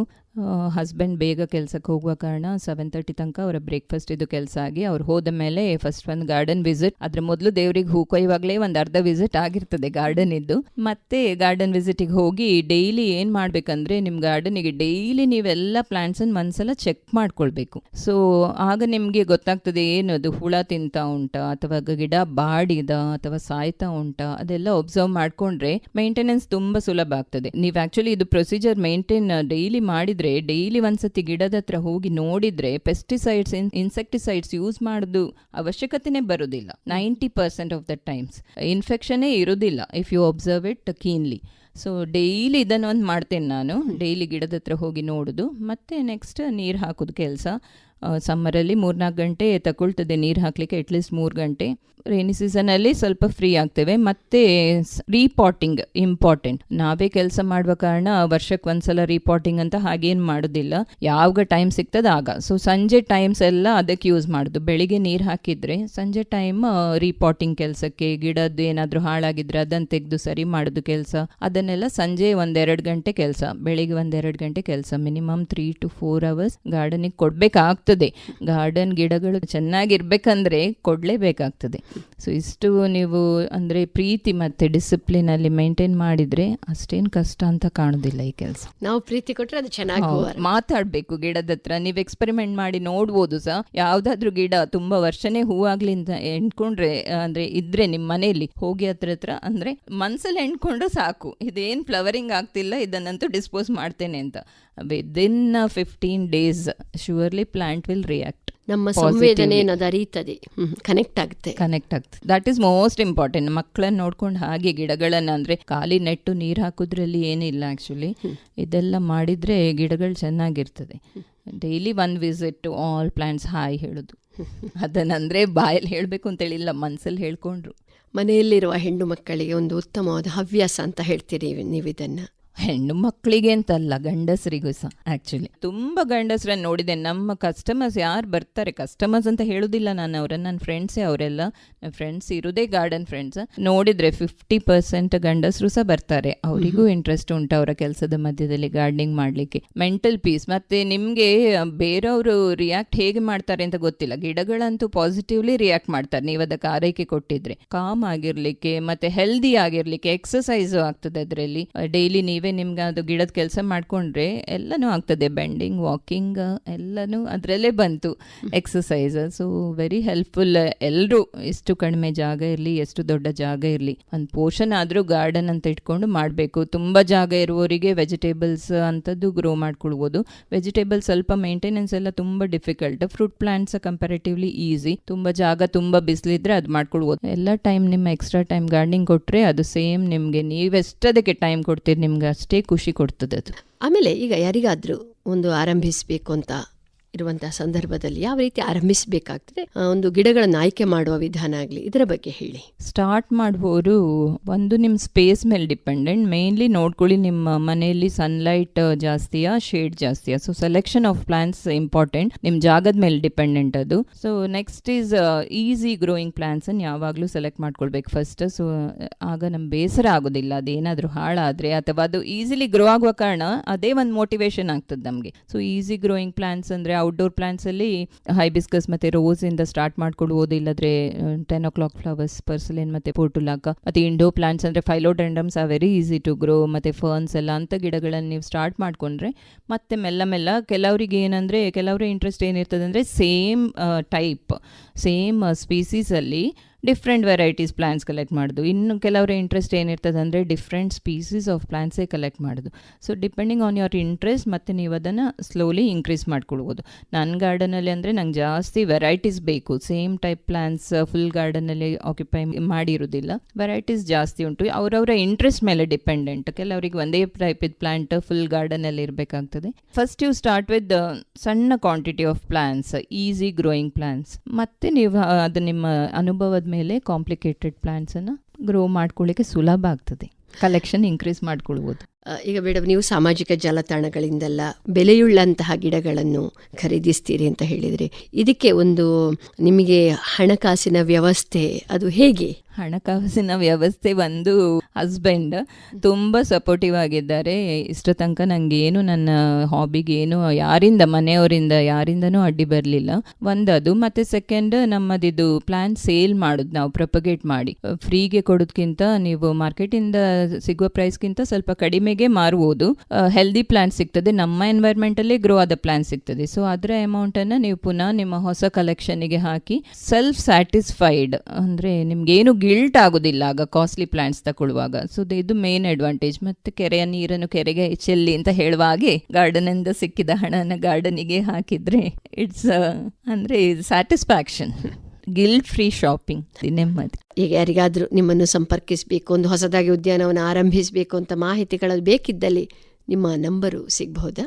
ನಂಬರ್ 9448500407. ವಾಟ್ಸಪ್ಪಲ್ಲಿ ಮೆಸೇಜ್ ಮಾಡಿದರೆ ಸುಲಭ ಆಗ್ತದೆ. ಕಾಲ್ಸ್ ಬಂದರೆ ಟೈಮಿಂಗ್ ಸ್ವಲ್ಪ ಕಷ್ಟ ಆಗ್ಬೋದು. ಸರಿ. ಗಾರ್ಡನ್ ವಿಸಿಟ್ ಮಾಡಬೇಕಾದವರು ಡಿಸೆಂಬರ್ ಟು ಏಪ್ರಿಲ್ ಒಳಗೆ. ಮಳೆಗಾಲದಲ್ಲಿ ಗಾರ್ಡನಲ್ಲಿ ನೋಡುವಂಥದ್ದು ಏನೂ ಜಾಸ್ತಿ ಇರೋದಿಲ್ಲ, ಹೂಗಳಿಗಳಲ್ಲಿ ಹೂಗಳಿರೋದಿಲ್ಲ. ಸೊ ಡಿಸೆಂಬರಲ್ಲಿ ಗಾರ್ಡನ್ ಸೆಟ್ ಆಗಿರ್ತದೆ. ಟು ಏಪ್ರಿಲ್ ತನಕ ಬಂದರೆ ಗಾರ್ಡನ್ ನಾವು ಹಾಕಿದ ಶ್ರಮ ಕಾಣ್ತದೆ ಗಾರ್ಡನ್ನಲ್ಲಿ, ಇಲ್ಲದ್ರೆ ಕಾಣೋದಿಲ್ಲ. ತುಂಬ ಸಂತೋಷ ಸೌಜನ್ಯ ಮೇಡಮ್ ಅವರೇ. 1,000 ಕುಂಡಗಳಿಗಿಂತ ಹೆಚ್ಚು ನಿಮ್ಮ ಉದ್ಯಾನವನದಲ್ಲಿದೆ. ಅದು ಒಂದು ಪುಟ್ಟ ಜಾಗದಲ್ಲಿ ಅಂತ ಹೇಳುವಾಗಲೇ ಅದರ ಹಿಂದಿರುವ ಪರಿಶ್ರಮ ಆಗಲಿ, ಶ್ರದ್ಧೆ, ಆಸಕ್ತಿ ಎಲ್ಲವೂ ನಮಗೆ ನಿಮ್ಮ ಮಾತುಗಳಲ್ಲಿ ಗೋಚರವಾಯಿತು. ಒಂದು ಹೂಗಿಡಗಳನ್ನು ಬೆಳೆಸಲಿಕ್ಕೆ ಆರಂಭಿಸಲಿಕ್ಕೆ ಎಲ್ಲರೂ ಆರಂಭಿಸ್ತಾರೆ, ಆದರೆ ನಿರ್ವಹಣೆ ಸುಲಭ ಅಲ್ಲ. ಆಸಕ್ತಿ ಇದ್ದಲ್ಲಿ ಎಲ್ಲವೂ ಸಾಧ್ಯವಿದೆ. ಅದನ್ನು ನಿಮ್ಮ ಮಾತುಗಳಲ್ಲೇ 11 ವರ್ಷಗಳಿಂದ ನೀವು ಮಾಡ್ತಾ ಇದ್ರಿ. ನಿರಂತರ ಕಲಿಕೆ ಅದು ಅಂತಲೂ ಹೇಳಿದ್ರಿ. ಕೆರೆಯ ನೀರನ್ನು ಕೆರೆಗೆ ಚೆಲ್ಲಿ ಅಂತ ಹೇಳಿ, ಅಂದರೆ ಬೆಳೆಸಿದಂತಹ ಆ ಗಿಡಗಳನ್ನು ಇನ್ನೊಬ್ಬರು ತಗೊಳ್ತಾರೆ, ಅವರಿಂದ ಬಂದಂತಹ ಹಣ ಏನಿದೆ ಅದನ್ನು ಪುನಃ ನಿಮ್ಮ ಹೂಗಿಡಗಳಿಗೆ ನೀವು ಹಾಕ್ತೀರಿ. ಬಹಳಷ್ಟು ಮಾಹಿತಿಗಳನ್ನು ಕೊಟ್ರಿ. ಸ್ಟುಡಿಯೋಗೆ ಬಂದು ಇಷ್ಟೆಲ್ಲ ಮಾಹಿತಿಗಳನ್ನು ಕೊಟ್ಟದಕ್ಕೆ ತಮಗೆ ಧನ್ಯವಾದಗಳು. ಥ್ಯಾಂಕ್ ಯು ರಜನಿ ಅವರೇ. ಅಪರ್ಚುನಿಟಿ ಕೊಟ್ಟದಕ್ಕೆ ತುಂಬ ಥ್ಯಾಂಕ್ಸ್. ಮತ್ತು ಆಕಾಶವಾಣಿ ಲಿಸ್ನರ್ಸಿಗೂ ತುಂಬ ಥ್ಯಾಂಕ್ಸ್. ಇದುವರೆಗೆ ಮಂಗಳೂರಿನ ಕೊಟ್ಟಾರದ ಸೌಜನ್ಯ ಶೆಣೈ ಅವರೊಂದಿಗೆ ಮನೆಯ ಒಳಗೆ ಹಾಗೂ ಹೊರಗೆ ಬೆಳೆಯಬಹುದಾದ ಹೂಗಿಡಗಳು ಈ ಕುರಿತಾಗಿ ಸಂದರ್ಶನ ಕೇಳಿದಿರಿ. ಸಂದರ್ಶಕರು ರಜನಿ ಭಟ್. ಈ ಕಾರ್ಯಕ್ರಮದ ನಿರ್ದೇಶನ PV ಪ್ರಶಾಂತ್ ಕುಮಾರ್. ಸರ್ವಶ್ರೇಷ್ಠ ರೈತನ ಬಹುಮಾನ ದೊರೆಯುತ್ತದೆ ಹರಿಯಣ್ಣಗೆ. ಇನ್ನು ಎಲ್ಲಿವರೆಗೆ ನಿಮ್ಮ ಸಫಲತೆಯ ಗುಟ್ಟಿನ ಹೇಳಿ. ನನ್ನ ರೈತ ಬಾಂಧವರೇ, ಈಗ ನೀವು ಸಹ ಉತ್ತಮ ಬೆಳೆಯನ್ನು ಬೆಳೆಯಬಹುದು. ಅದು ಹೇಗೆ? ಹೇಗೆಂದ್ರೆ ಯಾವಾಗ ಯಾವುದೇ ಸಮಸ್ಯೆ ಬಂದಲ್ಲಿ ತಕ್ಷಣ 1-800-180-1551 ಕರೆ ಮಾಡಿ. ಇದು ಯಾರ ನಂಬರ್ ಅಣ್ಣ? ರೈತರ ಕಾಲ್ ಸೆಂಟರ್ದು. ಇಲ್ಲಿ ಕೃಷಿಯ ಎಲ್ಲಾ ಸಮಸ್ಯೆಗಳಿಗೆ ವಿಶೇಷಜ್ಞರು ಉತ್ತರ ಹೇಳ್ತಾರೆ. ಅಲ್ಲಣ್ಣ, ವಿಶೇಷಜ್ಞರು ಅಲ್ಲಿ ಯಾವಾಗೂ ಕೂತಿರ್ತಾರೇನು? ಕೂತಿರ್ತಾರಣ್ಣ.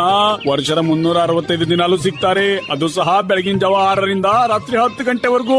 ಆದ್ರಣ್ಣ, ಬಳತ್ತಿನವರೆಗೆ ಮಾತಾಡಿದ್ರೆ ದುಡ್ಡು ಹೆಚ್ಚತ್ತಲ್ವಾ? ಯಾವ ಖರ್ಚು ಇಲ್ಲ. ಮೊಬೈಲ್ ಅಥವಾ ಬೇರೆ ಫೋನ್ ನಿಂದ ರೈತರ ಕಾಲ್ ಸೆಂಟರ್ಗೆ ಉಚಿತವಾಗಿ ಕರೆ ಮಾಡಿ. ಸಲಹೆಗೂ ದುಡ್ಡಿಲ್ಲ. ನಿಜವಾಗ್ಲೂ. ರೈತ ಬಾಂಧವರಿಗೆ ಕೃಷಿಯ ಸಮಸ್ಯೆಗಳಿಗಾಗಿ ನಿಮ್ಮ ಭಾಷೆಯಲ್ಲಿ ತಕ್ಷಣವೇ ಪರಿಹಾರವನ್ನು ಪಡೆಯಲು ಭಾರತಾದ್ಯಂತ ಯಾವುದೇ ಫೋನ್ ನಿಂದ ರಾಷ್ಟ್ರೀಯ ಹೆಲ್ಪ್ ಲೈನ್ ನಂಬರ್ 1-800-180-1551 ಉಚಿತವಾಗಿ ಕರೆ ಮಾಡಿ. ರೈತರ ಗೆಳೆಯ, ರೈತರ ಕಾಲ್ ಸೆಂಟರ್. ಈ ಕಾರ್ಯಕ್ರಮದ ಪ್ರಾಯೋಜಕರು ಕೃಷಿ ಹಾಗೂ ರೈತ ಕಲ್ಯಾಣ ಸಚಿವಾಲಯ, ಭಾರತ ಸರ್ಕಾರ. ಇದು ಇಂದಿನ ಕಿಸಾನ್ ವಾಣಿ ಕಾರ್ಯಕ್ರಮ. ಮುಂದಿನ ಕಾರ್ಯಕ್ರಮದಲ್ಲಿ ಭೇಟಿಯಾಗೋಣ. ನಮಸ್ಕಾರ.